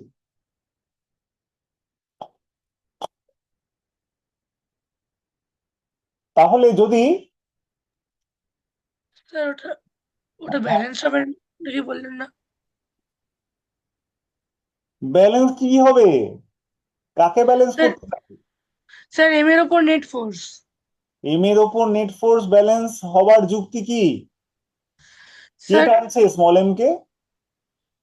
স্যার এম স্যার M1 টানছে আর M2 টানছে, তো দুদিকে ব্যালেন্স হবে না? কেন? কি স্যার যুক্তিতে কারণ ব্যালেন্স হবে? Sir action reaction pair. Action reaction কে কার ওপর অ্যাক্ট করে? ধরো তুমি যাকে টানছো সেও তোমাকে ওই একই ফোর্সে টানছে, তাই তো? তাহলে তুমি যদি কাউকে টানো আর সেও যদি তোমাকে একই ফোর্সে টানে, তাহলে তোমরা দুজনে ব্যালেন্স থাকবে এরকম তো কোনো ব্যাপার না। হুম মনে করো যে এই হচ্ছে M1 আর এই হচ্ছে M2, দুজনেই দুজনকে এফ ফোর্স দিয়ে টানছে, তাহলে কি M1 M2 ব্যালেন্স অবস্থায় আছে? না M1 এবং M2 কেউই ব্যালেন্সড অবস্থায় নেই। M1 এরও অ্যাক্সেলারেশন এদিকে, M2 এরও অ্যাক্সেলারেশন এদিকে, ও ওরা কেউ হ্যাঁ ব্যালেন্সড নেই। কারণ এরা তো M1 আর M2 তো সেপারেট অবজেক্টস, হ্যাঁ স্যার। তাহলে ওরা কেন ব্যালেন্স করবে? ওকে স্যার, বুঝেছি।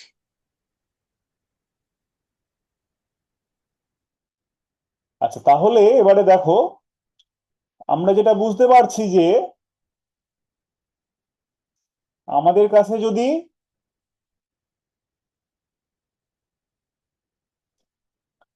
একটা হলো স্ফিয়ার থাকে, একটা স্ফেরিক্যাল শেল থাকে,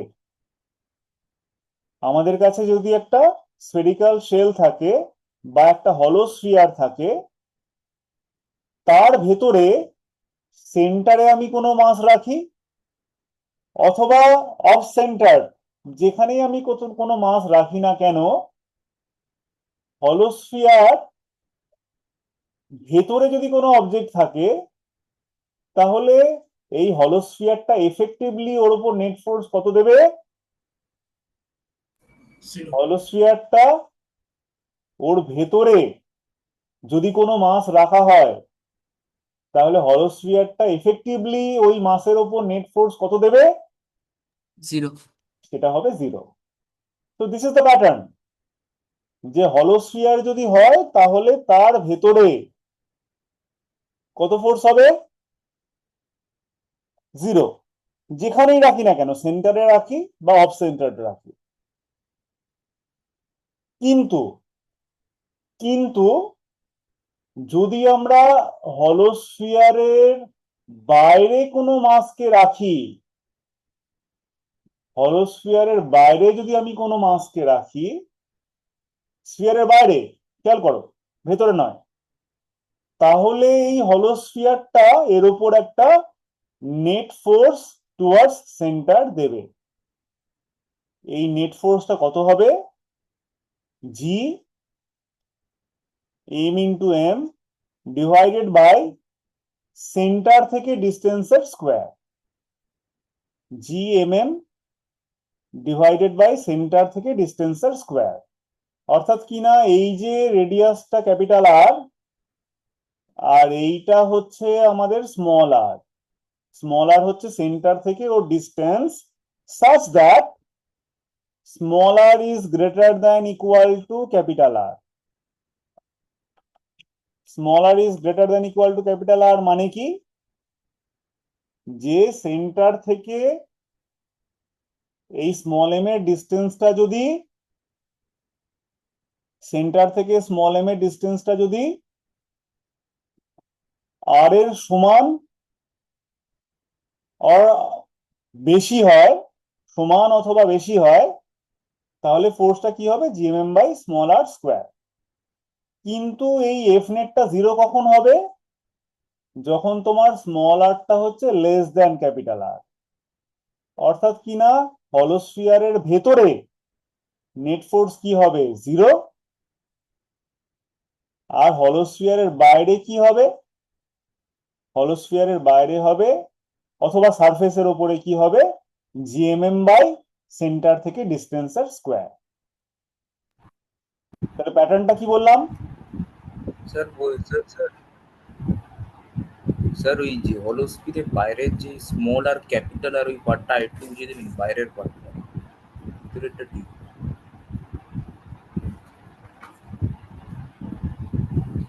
এই হলোস্ফিয়ারের রেডিয়াসটা হলো ক্যাপিটাল আর, ঠিক আছে। হলোস্ফিয়ারের রেডিয়াসটা হচ্ছে ক্যাপিটাল আর। যদি সেন্টার থেকে স্মল এম এর ডিস্টেন্সটা, সেন্টার থেকে স্মল এম এর ডিস্টেন্সটা যদি তোমার লেস দ্যান ক্যাপিটাল আর হয়, তাহলে ফোর্স কত হবে, তাহলে ফোর্স হবে জিরো, ঠিক আছে। কেন? কেন, এই প্রশ্নের উত্তর তো আমরা দিইনি। আমরা একটু আগে যে স্টোরি লাইনটা তৈরি করলাম সেটার বক্তব্য কি ছিল, আমরা একটু আগে যে স্টোরি লাইনটা তৈরি করলাম তার বক্তব্যটা কি ছিল বলো। তাহলে এই গল্পটা বললাম কেন তোমাদের, যে ভেতরে রাখলে কি হবে, ভেতরে রাখলে কি হবে, এফেক্টিভলি ফোর্স গুলো ক্যান্সেল হয়ে যাবে, সেটা বললাম না এখনই, কি হ্যাঁ স্যার। ভেতরে রাখলে কি হবে, এফেক্টিভলি ফোর্স গুলো ক্যান্সেল হয়ে যাবে, সেই একটা গল্প একটু আগে বললাম যে, হ্যাঁ স্যার, বুঝতে পেরেছি। তাই তো। হ্যাঁ স্যার, বাইরে রাখলে স্ফিয়ারের। আর বাইরে রাখলে কি হবে, বাইরে শুধু নয়, সারফেস থেকে বাইরে পর্যন্ত, ঠিক আছে, সারফেস থেকে বাইরে পর্যন্ত যেখানেই রাখি না কেন, তাহলে তার জন্য লটা হবে G M M by centre থেকে ডিস্টেন্সের স্কোয়ার, সেন্টার থেকে ডিস্টেন্সের স্কোয়ার। কিন্তু এই যে সেন্টার থেকে ডিস্টেন্সের স্কোয়ার যেটা আমরা পেলাম, মনে রাখতে হবে যে এটা শুধুমাত্র স্ফেরিক্যাল অবজেক্টের জন্যই ভ্যালিড হবে, এটা শুধুমাত্র স্ফিয়ারের জন্যই ভ্যালিড হবে, অন্য যে কোনো শেপের জন্য এটা ভ্যালিড হবে না। এবং এটা যে শুধু স্ফিয়ারের জন্য ভ্যালিড হবে এবং অন্য যে কোনো শেপের জন্য ভ্যালিড হবে না, তার জন্য যে ম্যাথমেটিক্যাল ক্যালকুলেশন আমাদের করতে হবে, সেটা ক্লাস 9-এ করাটা মুশকিল। কারণ আমাদের ওই যে বললাম, ক্যালকুলাস ইউজ করে ফোর্স গুলোকে বার করতে হয়, এবং ক্যালকুলাস ইউজ করে ফোর্স বের করতে গেলে, এই যে শুরুতেই বলেছিলাম যে পয়েন্ট মাস যদি না হয় সেই ক্ষেত্রে ইন্টিগ্রেশন করতে হবে, বলেছিলাম না শুরুতেই। এবং সেই ইন্টিগ্রেশন করে আমরা দেখাতে পারবো যে শুধুমাত্র স্ফিয়ারের জন্যই এইটা, এই যে জিএমএম বাই আর স্কোয়ার এই লটা কাজ করবে, স্ফিয়ার বাদ দিয়ে অন্য কোনো যে কোনো শেপের জন্য এই লটা কাজ করবে না। বুঝতে পারছো কি স্যার বলছো? হ্যাঁ বলো। স্যার তাহলে তো আর্থটা তো পারফেক্ট স্পিয়ার নয়, তাহলে কি এই লটা কাজ করবে না? এই যে আর্থটাকে তুমি বলছো পারফেক্ট স্ফিয়ার নয়, আমরা কিন্তু ফর অল প্র্যাকটিক্যাল পারপাস ধরে নেব যে আর্থটা পারফেক্ট স্ফিয়ার। তুমি ঠিকই বলেছো যে আর্থটা তো পারফেক্ট স্ফিয়ার নয়, তাহলে কি এই লটা কাজ করা উচিত? না, পারফেক্টলি কাজ করা উচিত নয়, এবং করেও না। বুঝতে পারছো? হ্যাঁ স্যার। পারফেক্টলি কাজ করেও না। বাট আমরা এরকম পারফেক্ট শেপ অনেক সিচুয়েশনেই ধরে নেব, কারণ পারফেক্ট শেপ যদি না ধরি তাহলে ক্যালকুলেশন অনেক অনেক বেশি কঠিন হয়ে যাবে। পারফেক্ট শেপ ধরার পরেও এই যে তোমাকে বলছি যে ক্যালকুলেশন যেটা আমরা করব সেটা ক্লাস 11-এ হাফ ইয়ারলির পরবর্তী সময়ে করব, এবং সেই ক্যালকুলেশনটা যথেষ্ট কমপ্লিকেটেড ক্যালকুলেশন, সবার জন্য নয়। ক্লাস 11-এ ওঠার পরেও সবাই সেগুলো হজম করতে পারে না, কারণ ক্যালকুলেশনের কমপ্লেক্সিটি আছে, বুঝলে তো? ঠিক আছে স্যার, জিনিসটা বুঝতে খুব একটা পেরেছি। সহজ না। আমরা ক্লাসে করবো বটে, কিন্তু তাও দেখবে যে অনেকে ফলো করতে পারছে না। 11-এও অনেকে স্ট্রাগল করে, কারণ ক্যালকুলেশনটা কমপ্লিকেটেড ক্যালকুলেশন। স্যার বলো। স্যার আপনি বললেন হলো স্ফিয়ারের ভেতর যে কোনো একটা জায়গায় যদি পয়েন্ট মাস থাকে ফোর্সেস গুলো ক্যান্সেল আউট করে, রাইট। তো যেখানে আপনি একটা আরবিটারি জায়গায় পয়েন্ট মাসটা রাখলেন, হ্যাঁ, ওখানে লিখলেন F2 গ্রেটার দেন F1, তাহলে এটা কেন লিখলেন স্যার? ওখানে F2 গ্রেটার দেন F1 কোথায় হ্যাঁ, লিখলাম? F2 greater than F1? হ্যাঁ, তাহলে আমি ভুল লিখেছি, সেটাই ভাবছি sir. F2 greater than F1 লিখিনি। ওটা F2 ইকুয়ালস টু F1 হবে তো sir? F2 equal to F1 হবে, ঠিক। Sorry sir, minus F1, sorry. হ্যাঁ, F2 এবং F1 উল্টো দিকে এবং ইকুয়াল, সেই জন্য ফোর্স গুলো ক্যান্সেল হয়ে যাবে। Okay sir. তাহলে আমরা যে প্যাটার্নটা লিখলাম সেটা ফলো করতে পারছো? F নেট ইকুয়াল টু, আমরা কিন্তু হ্যাঁ স্যার। স্ফেরিক্যাল শেলের জন্য প্যাটার্নটা লিখলাম। তাহলে সারফেস অথবা বাইরে হলে কোন ফর্মুলাটা কাজ করবে? এইটা। GMM আর বাই ভেতরে হলে কি হবে? ভেতরে হলে কি হবে? ফোর্স 0 হয়ে যাবে। হ্যাঁ আর স্যার আর ঠিক স্যার আছে, যদি সারফেসের উপরে হয় তো? ঠিক ওই যে উপরে। বললাম সারফেসের উপরে হলে কোন ফর্মুলাটা কাজ করবে? GMM বাই আর স্কোয়ার, এই যে। আর ভিতরে হলে ফোর্স হয়ে যাবে 0। এই একটা প্যাটার্ন সমস্ত ল গুলোকে এক্সপ্লেন করতে পারবে। এবার সেই ল গুলোকে এবার একে একে ডিরাইভ করা যাক। হ্যাঁ, আমি এই প্যাটার্নটা আমি না বললেও পারতাম তোমাদের, কিন্তু তাহলে তোমাদের যেটা বলতে হতো যে এই হচ্ছে ল, এটা মেনে চলো।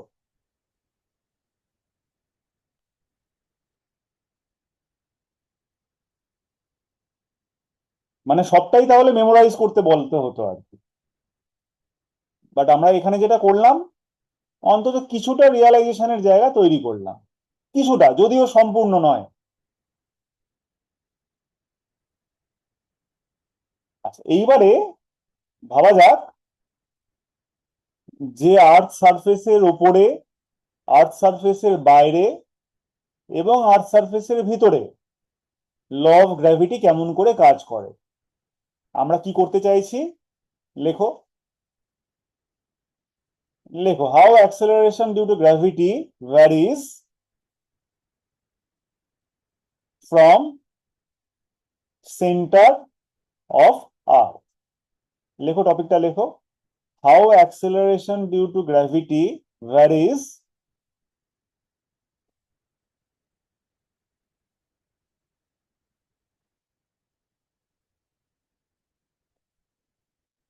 From centre of earth.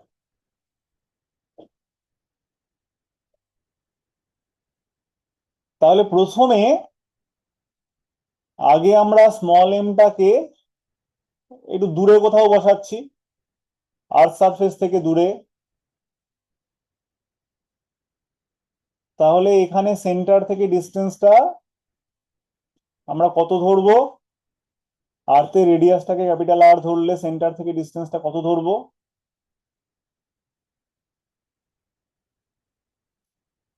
Centre থেকে ডিস্টেন্সটা আর কত? প্লাস আর প্লাস তাহলে এই সিচুয়েশনে যখন স্মল আর গ্রেটার দেন ক্যাপিটাল আর, তাহলে সেই ক্ষেত্রে স্মল আর ইকুয়াল টু আমরা ধরে নিয়েছি আর প্লাস এইচ। তাহলে এইখানে force on small m equal to আমরা কি লিখবো? G capital M small m divided by R plus H এর হোল স্কোয়ার। হলো, এটা 1 নম্বর। যখন small r equal to capital R, তখন আমরা ফোর্সটাকে কি লিখবো?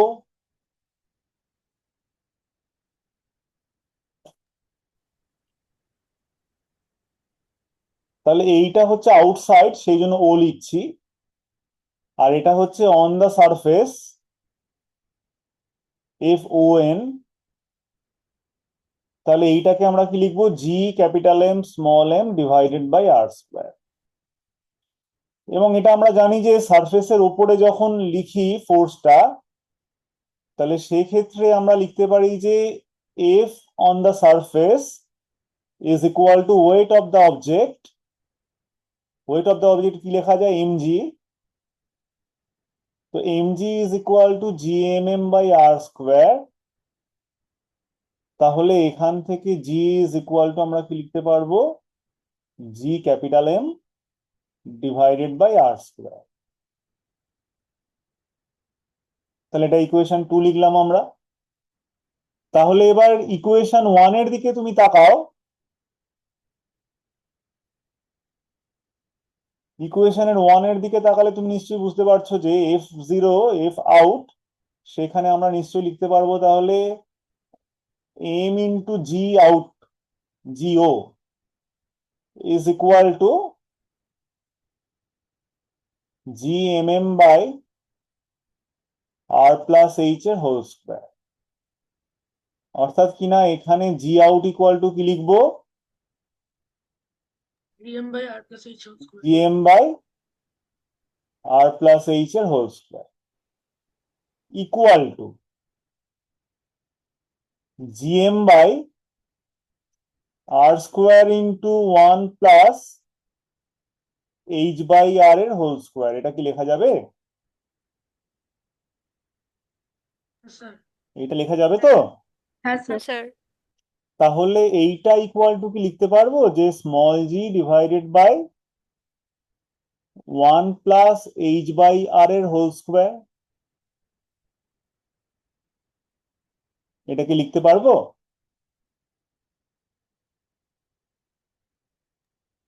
আচ্ছা আচ্ছা, তাহলে আর্থ সারফেসের ওপরে অ্যাক্সেলারেশন ডিউ টু গ্র্যাভিটি এরকম লেখা যাবে, আর আর্থের থেকে বাইরে হলে জি আউটসাইড হলে কি লেখা যাবে? G outside equal to G divided by 1 plus H by R এর হোল স্কোয়ার। বুঝতে পারলে? জি আউটসাইড হলে কি লেখা যাবে? G divided by 1 plus H by R এর হোল স্কোয়ার। তার মানে আর্থের সারফেস থেকে উপরে চলে গেলে অ্যাক্সেলারেশন ডিউ টু গ্র্যাভিটি কমবে নাকি বাড়বে? তা কমতে থাকবে। কমবে। কমবে, ঠিক, একদম ঠিক। এবার তাহলে আর্থের ভেতরে ঢুকে পড়া যাক, দেখা যাক যে সেখানে লটা কেমন হয়। এত পর্যন্ত কি ঠিক আছে? স্যার হ্যাঁ বলো। স্যার একবার পুরো ক্যালকুলেশনটা একটু শর্টে বুঝিয়ে দিতে পারেন ক্যালকুলেশনটা, বাইরে আর ভিতরে।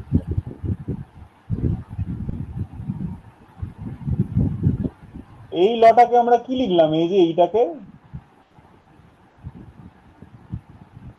এটাকে কি লিখলাম? G M M divided by ডিস্টেন্সের স্কোয়ার। এই যে ডিস্টেন্সটা আর প্লাস এইচ সেন্টার থেকে, কি হলো তো? তাহলে এই যে আউটসাইড যে ফোর্স, সেই ফোর্সটাকে আমরা কি লিখলাম? Mass into acceleration outside. ঠিক আছে।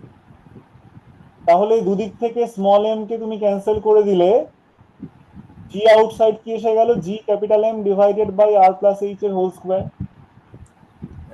এবার এই আর প্লাস এইচ এর হোল স্কোয়ারটাকে এখান থেকে আর স্কোয়ারকে কমন নিলাম। আর স্কোয়ারকে কমন নিলে কি থাকবে? 1+h/r এর হোল স্কোয়ার। এর মধ্যে G M by capital R square, এটা অলরেডি আমাদের জানা আছে, এটা হচ্ছে স্মল জি।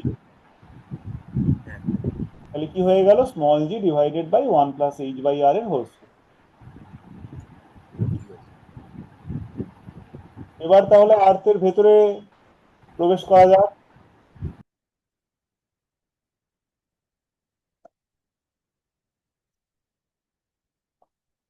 স্যার বলো। স্যার সারফেসের উপরে যদি জি এর ভ্যালুটা যদি আমরা যদি কম হয় তাহলে আমরা ফ্রি ফলের ইকুয়েশনসে জি এর ভ্যালু 9.8 ধরতাম কেন?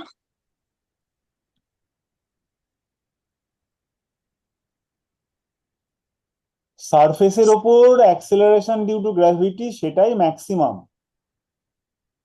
হুম সারফেসের উপরে যেটা পাবে সেটাই ম্যাক্সিমাম। আমরা এক্ষুনি দেখাবো যে ভেতরে ঢুকে পড়লে জিটা আবার কমতে শুরু করবে। বাইরে উঠতে শুরু করলে জিটা যেমন কমে, আবার ভেতরে ঢুকলেও জিটা কমবে অ্যাক্সেলারেশন ডিউ টু গ্র্যাভিটি। হ্যাঁ, সেটা আমরা দেখাবো, এখনো দেখাইনি। ইয়েস আচ্ছা, এবার তোমরা কিন্তু লজিক ক্যালকুলেশনটা করবে এবং আমি তোমাদের খালি একটু হেল্প করব। এবার আমরা আর্থের ভেতরে প্রবেশ করছি। মনে করো আমাদের ওই স্মল এমটাই এখন আমরা আর্থের ভেতরে এইচ ডেপথে রাখলাম। এইচ ডেপথে আমরা আর্থের ভেতরে স্মল এমটাকে রাখলাম। এই যে আমরা এইচ ডেপথে স্মল এমটাকে রাখলাম, কি করছি দেখো।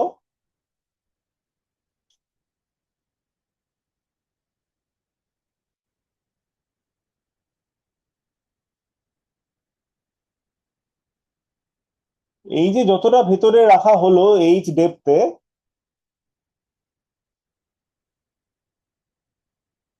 আমরা তাহলে এই পুরো যে সলিড স্ফিয়ারটাকে এখন, এই পুরো সলিড স্ফিয়ারটাকে আমরা দুটো পার্টে ডিভাইড করব। পুরো সলিড স্ফিয়ারটাকে আমরা দুটো পার্টে ডিভাইড করব। একটা হচ্ছে তোমার এই যে M1, আর একটা হচ্ছে এই যে M2। তাহলে M1 এবং M2 এটা কে কোনটা? M1টা কি, কেউ একটু বলতে চাও? Sir outer part. M1টা হচ্ছে আউটার পার্টের যে স্ফেরিক্যাল শেলটা। M1টা কি?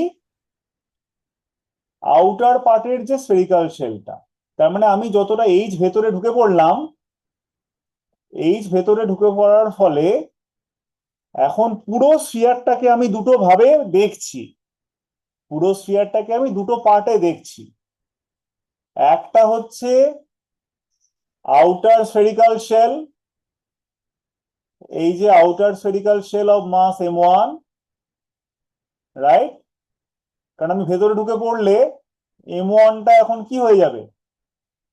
ভেতরে ঢুকে পড়লে M1টা এখন কি হয়ে যাবে? আউটার স্ফেরিক্যাল শেল, তাই তো? কি হ্যাঁ স্যার। ভাবতে পারছো? তার মানে M1টা এখন কি হয়ে গেল?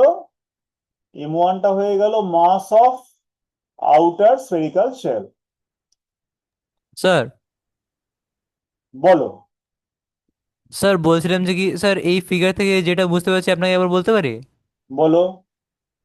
স্যার স্মল এম কে M1 একটা ফোর্স দিয়ে টানছে ওই কি বলে hmm towards the surface of the earth, আর স্মল M1 কে M2 টানছে towards the core of the earth, তাই তো? এবার এই না না না, এই যে mass of outer spherical shell M1 which will effectively exert no net force on small m। আমরা একটু আগে তো সেটাই বলার চেষ্টা করেছিলাম যে স্ফেরিক্যাল শেলের ভেতরে স্ফেরিক্যাল শেলের ভেতরে তুমি যে মাসকেই রাখো না কেন, স্ফেরিক্যাল শেলটা এফেক্টিভলি ওর উপর কোনো ফোর্স এক্সার্ট করবে না। আমরা তো এটাই বলেছিলাম, তাই না? কি তাই বলেছিলাম নাকি না বলিনি? হ্যাঁ স্যার। তাহলে M1টা এফেক্টিভলি স্মল এম এর ওপর ফোর্স এক্সার্ট করবে না। কে করবে?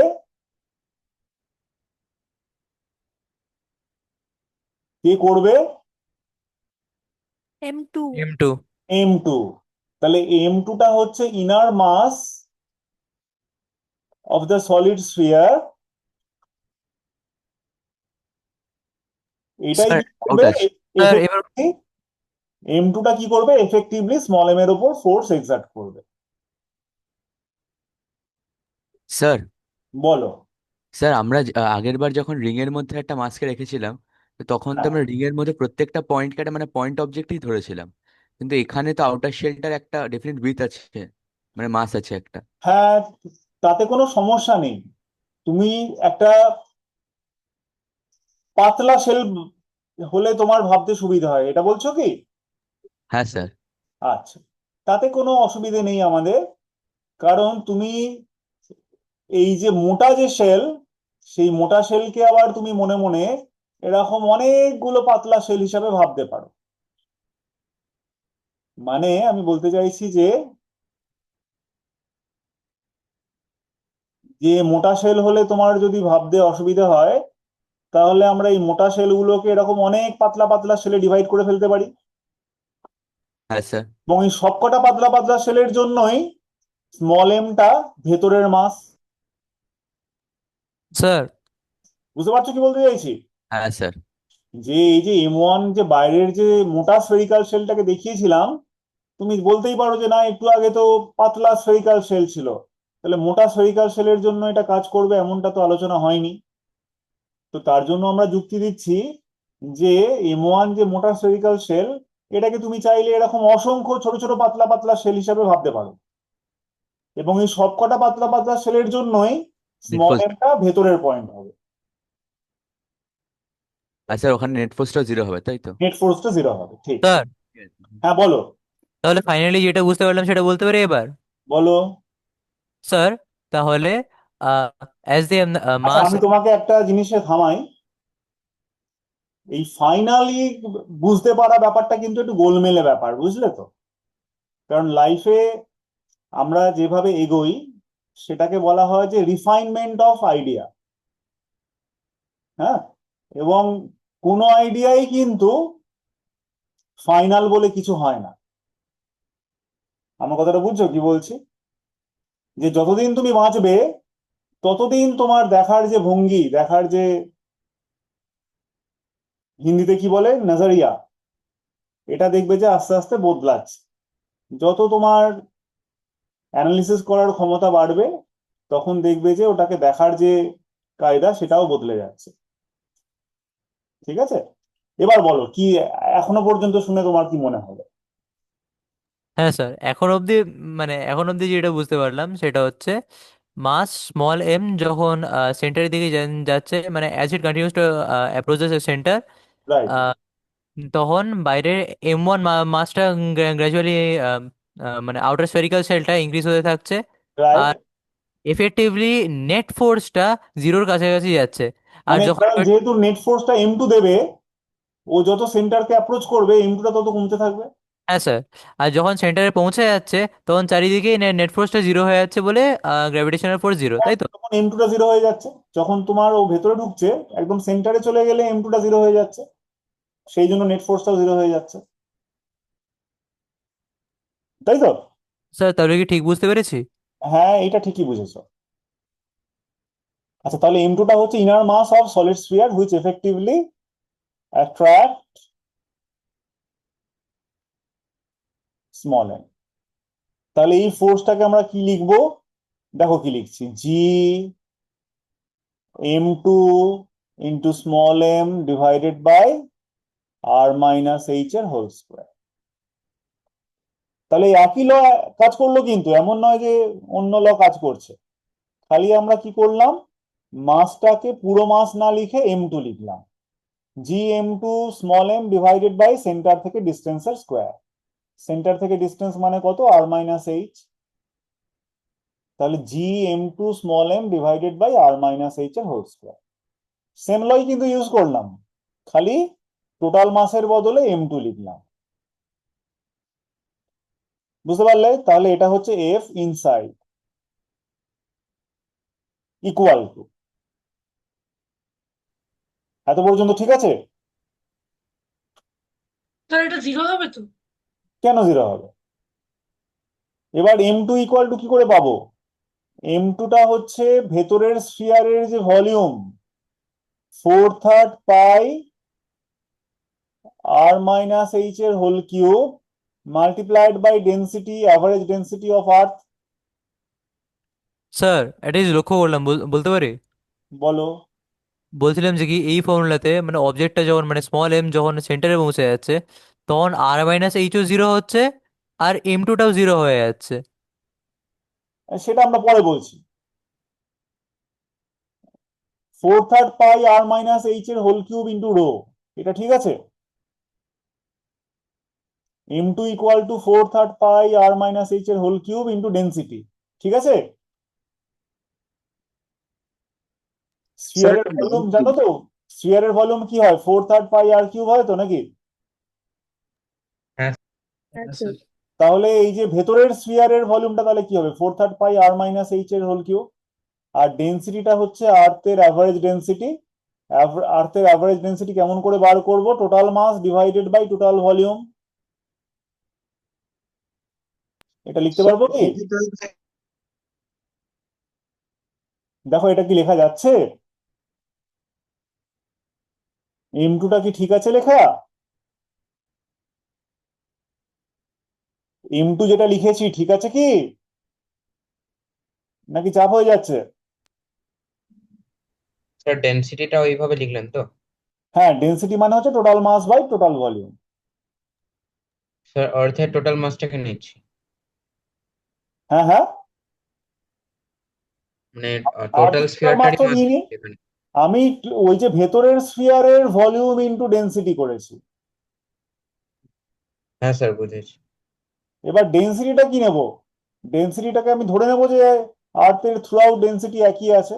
এটাও একটা অ্যাজাম্পশন, কারণ তোমরা জানো যে আর্থের কোরের দিকে চলে গেলে ডেন্সিটি বেড়ে যায়, তাই তো? আর্থের কোরের দিকে গেলে ডেন্সিটি বাড়ে তো, কিন্তু আমরা অ্যাজাম্পশন অনুযায়ী সেটা ধরিনি। বুঝতে পারছো? অ্যাজাম্পশন অনুযায়ী সেটা ধরেছি কি? না, ডেন্সিটি ইকুয়াল ধরছি। ডেন্সিটি কনস্ট্যান্ট ধরেছি, রাইট। তাহলে রো এর বদলে আমরা কি লিখলাম? মাস ডিভাইডেড বাই টোটাল ভলিউম। তাহলে 4/3 পাই ক্যান্সেল হয়ে গেল। হুম, তাহলে এম টু এর জায়গায় কি লিখবো? এম টুর জায়গায় কি লিখবো? জি এম টুর জায়গায় কি লিখছি বলো? Capital M R minus H এর whole cube divided by R cube. M টুর জায়গায় লেখাটা ঠিক আছে? হ্যাঁ স্যার। এইটা লিখেছি শুধু এম টুর জায়গায়, এই যে থার্ড ব্র্যাকেটে দিয়ে দিলাম। আর বাকি রয়েছে কি? Small M R minus H এর হোল স্কোয়ার। ঠিক আছে? স্যার শুধু আর মাইনাস এইচ হয়ে যাবে তার মানে? ঠিক বলেছো।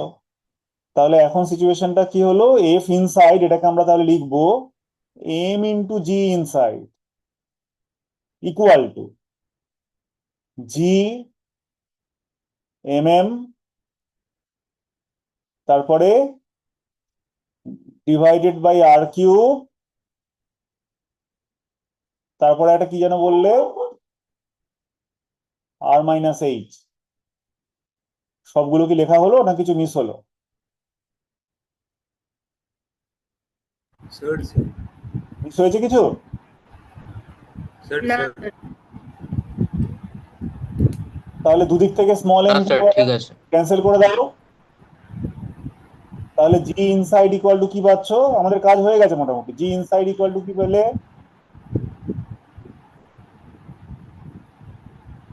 জি capital M by R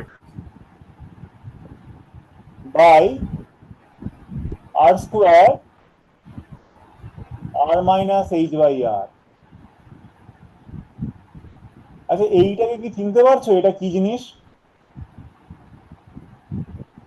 sir gravity surface small G. এটা সারফেসের জি, তাই তো? তাহলে জি ইনসাইড তুমি কি পেয়ে গেলে? সারফেসের G multiplied by 1 minus H by R. G inside কি পেয়ে গেলে? সারফেসের G multiplied by 1 minus H by R. তাহলে জি ইনসাইড হলে তার জন্য আমরা কি ফর্মুলা পেলাম? G multiplied by 1 minus H by R. তাহলে এখান স্যার থেকে স্যার এক মিনিট। স্যার আপনি বললেন না যে কোনো একটা, ধরুন আমরা হলো একটা স্ফিয়ার নিলাম আর যে কোনো একটা পয়েন্টে আমরা একটা পয়েন্ট মাস দিলাম, তো নেট ফোর্স ওখানে 0 হবে। তো বললাম এখানে তো এখানে আর ওটার সঙ্গে ডিফারেন্সটা কি? এখানে পুরো জিনিসটা তো একটা সলিড স্ফিয়ার। হ্যাঁ। এবার যখন আমি কিছুটা ভেতরে ঢুকে পড়লাম, ভেতরে ঢুকে পড়লে আমি পুরো স্ফিয়ারটাকে এবার দেখছি দুরকম ভাবে। যে পোর্শনটার ভেতরে ঢুকে পড়েছি সেই M1 পোর্শনটা, তাহলে এইটা একটা হলো স্ফেরিক্যাল শেলের মতো বিহেভ করবে, কারণ আমি তার ভেতরে আছি, M1 এর ভেতরে আছি আর M2 এর বাইরে আছি। আমি যদি ভেতরে ঢুকে পড়ি তাহলে কি হবে? আমি তো সেন্টার অব্দি যাইনি, যার ফলে পুরোপুরি সেন্টারে চলে গেছি এমন বলা যায় না, না। কিছুটা ভেতরে গেছি। এবার আমি তাহলে নিজেকে ভাবছি কেমন ভাবে? আমি ভাবছি যে M1 স্ফিয়ারটার জন্য আমি ভেতরে, M1 স্ফেরিক্যাল শেলের জন্য আমি ভেতরে, আর M2 স্ফিয়ারটার জন্য আমি বাইরে। হুম। বুঝতে পারছো কি বলছি? হ্যাঁ। যে M1 এর জন্য ভেতরে, সেই জন্য M1টা এফেক্টিভলি কোনো ফোর্স দিচ্ছে না, কিন্তু M2 এর জন্য আমি বাইরে, সেই জন্য M2টা এফেক্টিভলি ফোর্স দিচ্ছে। ও ঠিক আছে স্যার, মানে M1 এর নেট ফোর্সটা 0, রাইট, M2 একটা M1 এর নেট ফোর্সটা 0।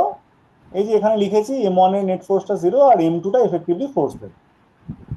তাহলে স্যার বলো। স্যার বলছিলাম যে এম মানে নেট ফোর্সটা 0 হচ্ছে, তাও আমরা তো বলেছিলাম যে কোনো পয়েন্ট যদি ভেতরে নিই তাহলে ওটা নেট ফোর্স 0।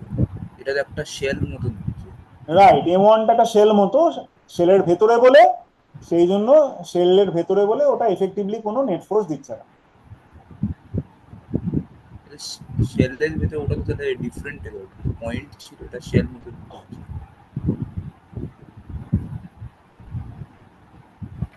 এত আওয়াজ হচ্ছে কেন রে? দেবার্পণ, আওয়াজ হচ্ছে কেন? হ্যাঁ স্যার, পেছন থেকে কোনো আওয়াজ হচ্ছে ব্যাকগ্রাউন্ডে? ব্যাকগ্রাউন্ডে অনেক নয়েজ আছে। না স্যার, আমার তো এখানটা কোনো আওয়াজ হচ্ছে না, আমি তো রুমে একলা বসে আছি। তোর কি হাওয়া লাগছে নাকি ওই এটাতে, মাইক্রোফোনে? না স্যার, ফ্যানটা অন আছে। ফ্যানটা একটু অফ কর বাবা, কিচ্ছু শোনা যাচ্ছে না। তো ঠিক আছে, এক সেকেন্ড। মনে হচ্ছে যেন গাড়ি করে কোথাও বেড়াতে যাচ্ছিস। স্যার হ্যাঁ, একটু এবার ঠিক ঠিক আছে। আছে। হ্যাঁ, তো স্যার বলছিলাম ওটাই আমরা আগের কেসটায় তো আমরা ওই যে একটু জোরে জোরে বল বাবা।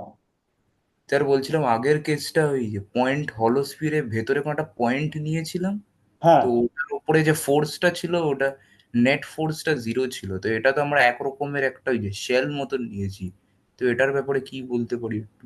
আমরা তো এটা নিয়ে এক্ষুনি কথা বললাম তো, যে এই স্ফেরিক্যাল শেল, যেটা M1 মাসের যে স্ফেরিক্যাল শেল, হ্যাঁ স্যার। এটা তো একটু মোটা সোটা শেল, তাই তো?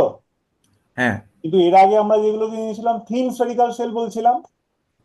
হ্যাঁ স্যার। তো তাহলে একটা মোটা স্ফেরিক্যাল শেলকে অনেকগুলো থিন স্ফেরিক্যাল শেল হিসেবে ভাবা যায় কি যায় না? ভাবা যায় স্যার। ভাবা যায়, যার ফলে মোটা স্ফেরিক্যাল শেল হলে কোনো অসুবিধা নেই। কারণ সেটা যদি আমি মোটা স্ফেরিক্যাল শেলটাকে যদি আবার মনে মনে অনেকগুলো পাতলা পাতলা স্ফেরিক্যাল শেল ভাবি, তাহলে প্রতি কটা পাতলা স্ফেরিক্যাল শেলের জন্য এই স্মল এমটা ভেতরের পয়েন্ট, হ্যাঁ স্যার। তাই না? সেই জন্য হুম। ওরা কেউই এফেক্টিভলি কোনো ফোর্স দেবে না। মানে ধরো আমি যদি এখানে এরকম একটা স্ফেরিক্যাল শেল ভাবি, যেটা একটু আগে ডায়াগ্রামও ড্র করেছিলাম, তাহলে এই স্ফেরিক্যাল শেলটা কি এফেক্টিভলি কোনো ফোর্স দেবে? দেবে না স্যার। তাহলে এইটা কি দেবে? এটাকে একটুখানি বাড়ালাম, এটাও দেবে না। এটাও দেবে না, না। এটা দেবে? এটাও দেবে না। না। এটা কি এফেক্টিভলি কোনো ফোর্স দেবে? এও দেবে না। না। তার মানে এই মোটা স্ফেরিক্যাল শেলকে অনেকগুলো স্ফেরিক্যাল শেল হিসেবে ভেবে নিলেও কেউই এফেক্টিভলি কোনো ফোর্স দেবে না। ঠিক আছে স্যার। তাহলে ইনসাইড হলে কি হলো? জি উইদিন ব্র্যাকেট 1 - h/r। আরে স্যার, ওই আরেকটা স্টেপ ছিল, আপনি লিখেছিলেন ওই যে G m2/m r-h whole square, ওটা ঠিক ছিল। ওরপরে জিটা বাইরে নিয়ে ভেতরে h r-h হোল কিউব/r³ ইন্টু m/r-h হোল স্কোয়ার, ওই স্টেপটা এটা ব্লুতে লিখেছিলাম ঠিক রাইট সাইড। ওটা কেমন করে লিখলেন?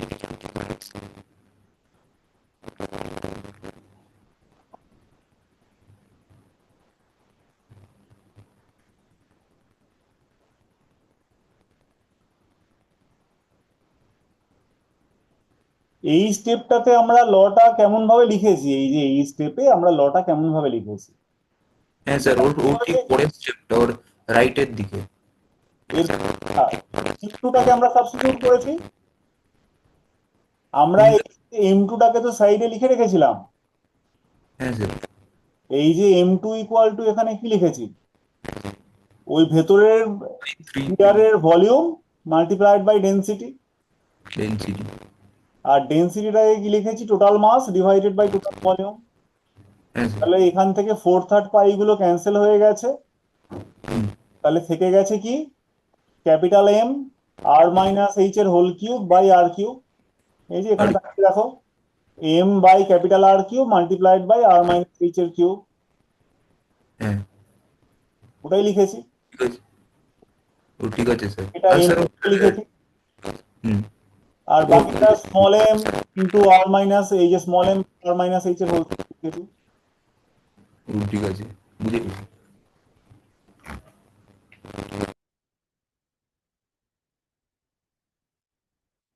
আচ্ছা, তাহলে জি ইনসাইড হলে কি হলো? স্মল জি ইন্টু 1 - h/r। তাহলে এখন কনক্লুশনটা আমরা কি ড্র করলাম? যে এই যদি আর্থ হয়,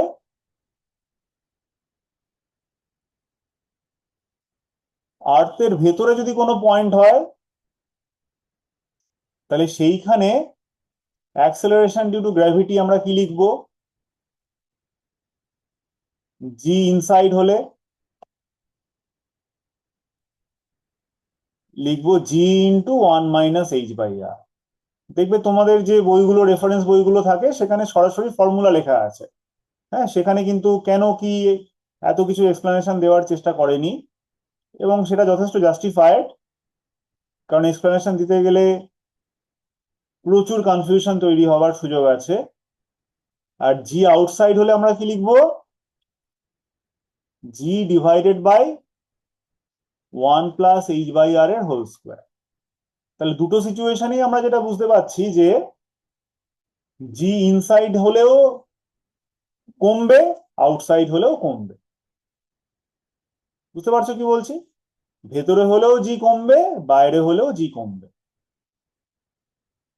বুঝে যাচ্ছে কি বলতে চাইছি? হ্যাঁ স্যার। তো সেই জন্যে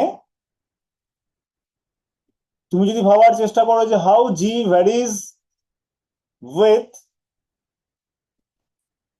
ডিস্টেন্স ফ্রম সেন্টার, তাহলে সেই ভেরিয়েশনটা কেমন হবে? তাহলে জি এর সেই ভেরিয়েশনটা কেমন হবে? স্যার একটা স্ট্রেট লাইন, কিন্তু একটা আবার মানে স্কোয়ার দিয়ে যাচ্ছে। সেন্টার থেকে সারফেস পর্যন্ত স্ট্রেট লাইন, আর সারফেসের পর থেকে এইরকম। সেন্টারে 0, সেন্টার থেকে সারফেস আসা পর্যন্ত জিটা বাড়তে থাকবে। সারফেসে গিয়ে জিটা সব থেকে বেশি, আর সারফেস থেকে যত দূরে আমরা যাব আবার ওটা ফল করবে। বুঝতে পারছো কি বলছি? তাহলে এই স্মল আরটা বেসিক্যালি কি ইন্ডিকেট করে? এই স্মল আরটা সেন্টার থেকে ডিস্টেন্স বোঝায়। এই স্মল আরটা কি বোঝায়? সেন্টার থেকে ডিস্টেন্স বোঝায়। এইটা কি? Distance from centre.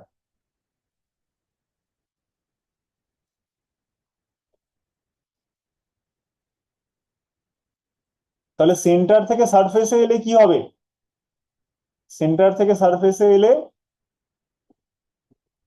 সারফেসে এসে গেলে এইচটা কি হয়ে যাবে? 0 হয়ে যাবে। অ্যাট সারফেস কি হবে বলো? At surface H equal two 0। আর এখানেও তোমার at surface H equal two 0। আমার কথা বুঝতে পারছো?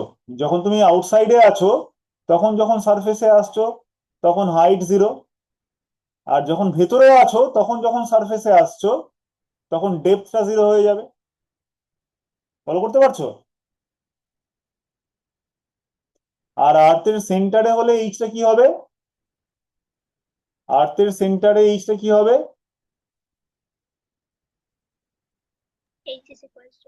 এইচ ইকুয়াল টু আর হবে আর্থের সেন্টারে। দেখো, এটা কি বুঝলে? স্যার হ্যাঁ স্যার।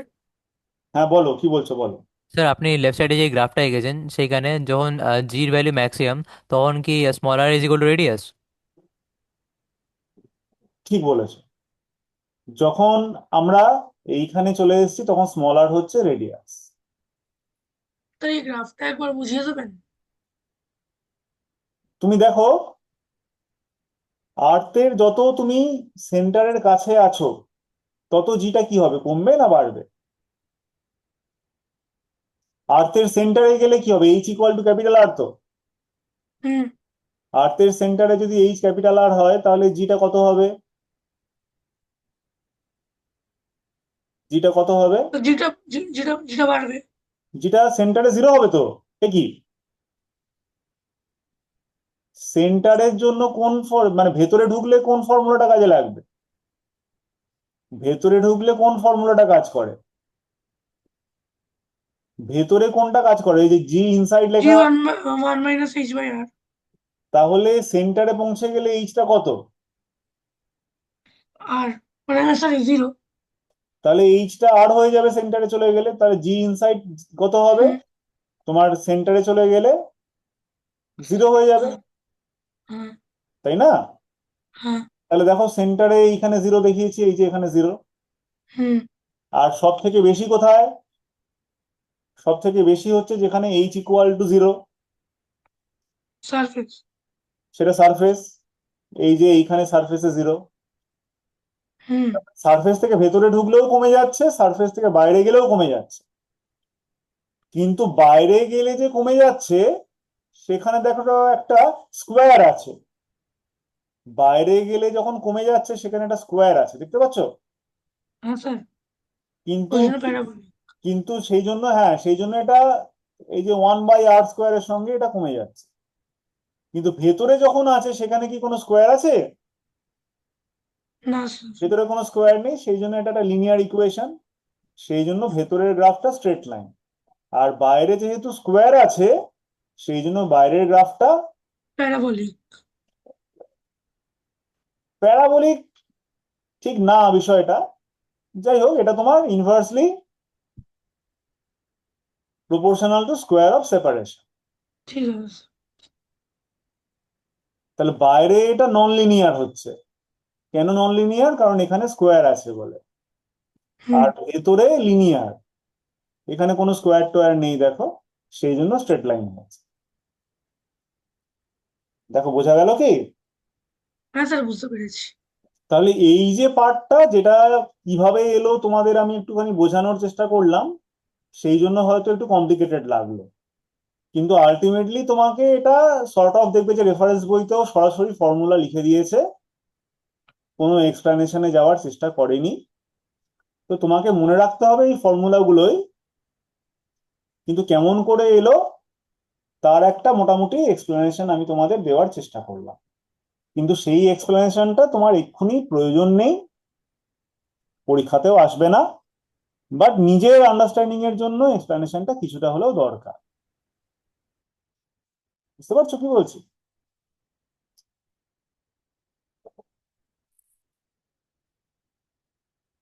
তাহলে আজকে আর এত পর্যন্তই রাখি, বুঝলে তো, কারণ এটা হয়তো অনেকেরই মাথা গোলমাল করছে অলরেডি। সামনের বুধবার দিন তাহলে আমরা আবার অফলাইন ক্লাসে যেরকম করি সেরকম করবো। ঠিক আছে।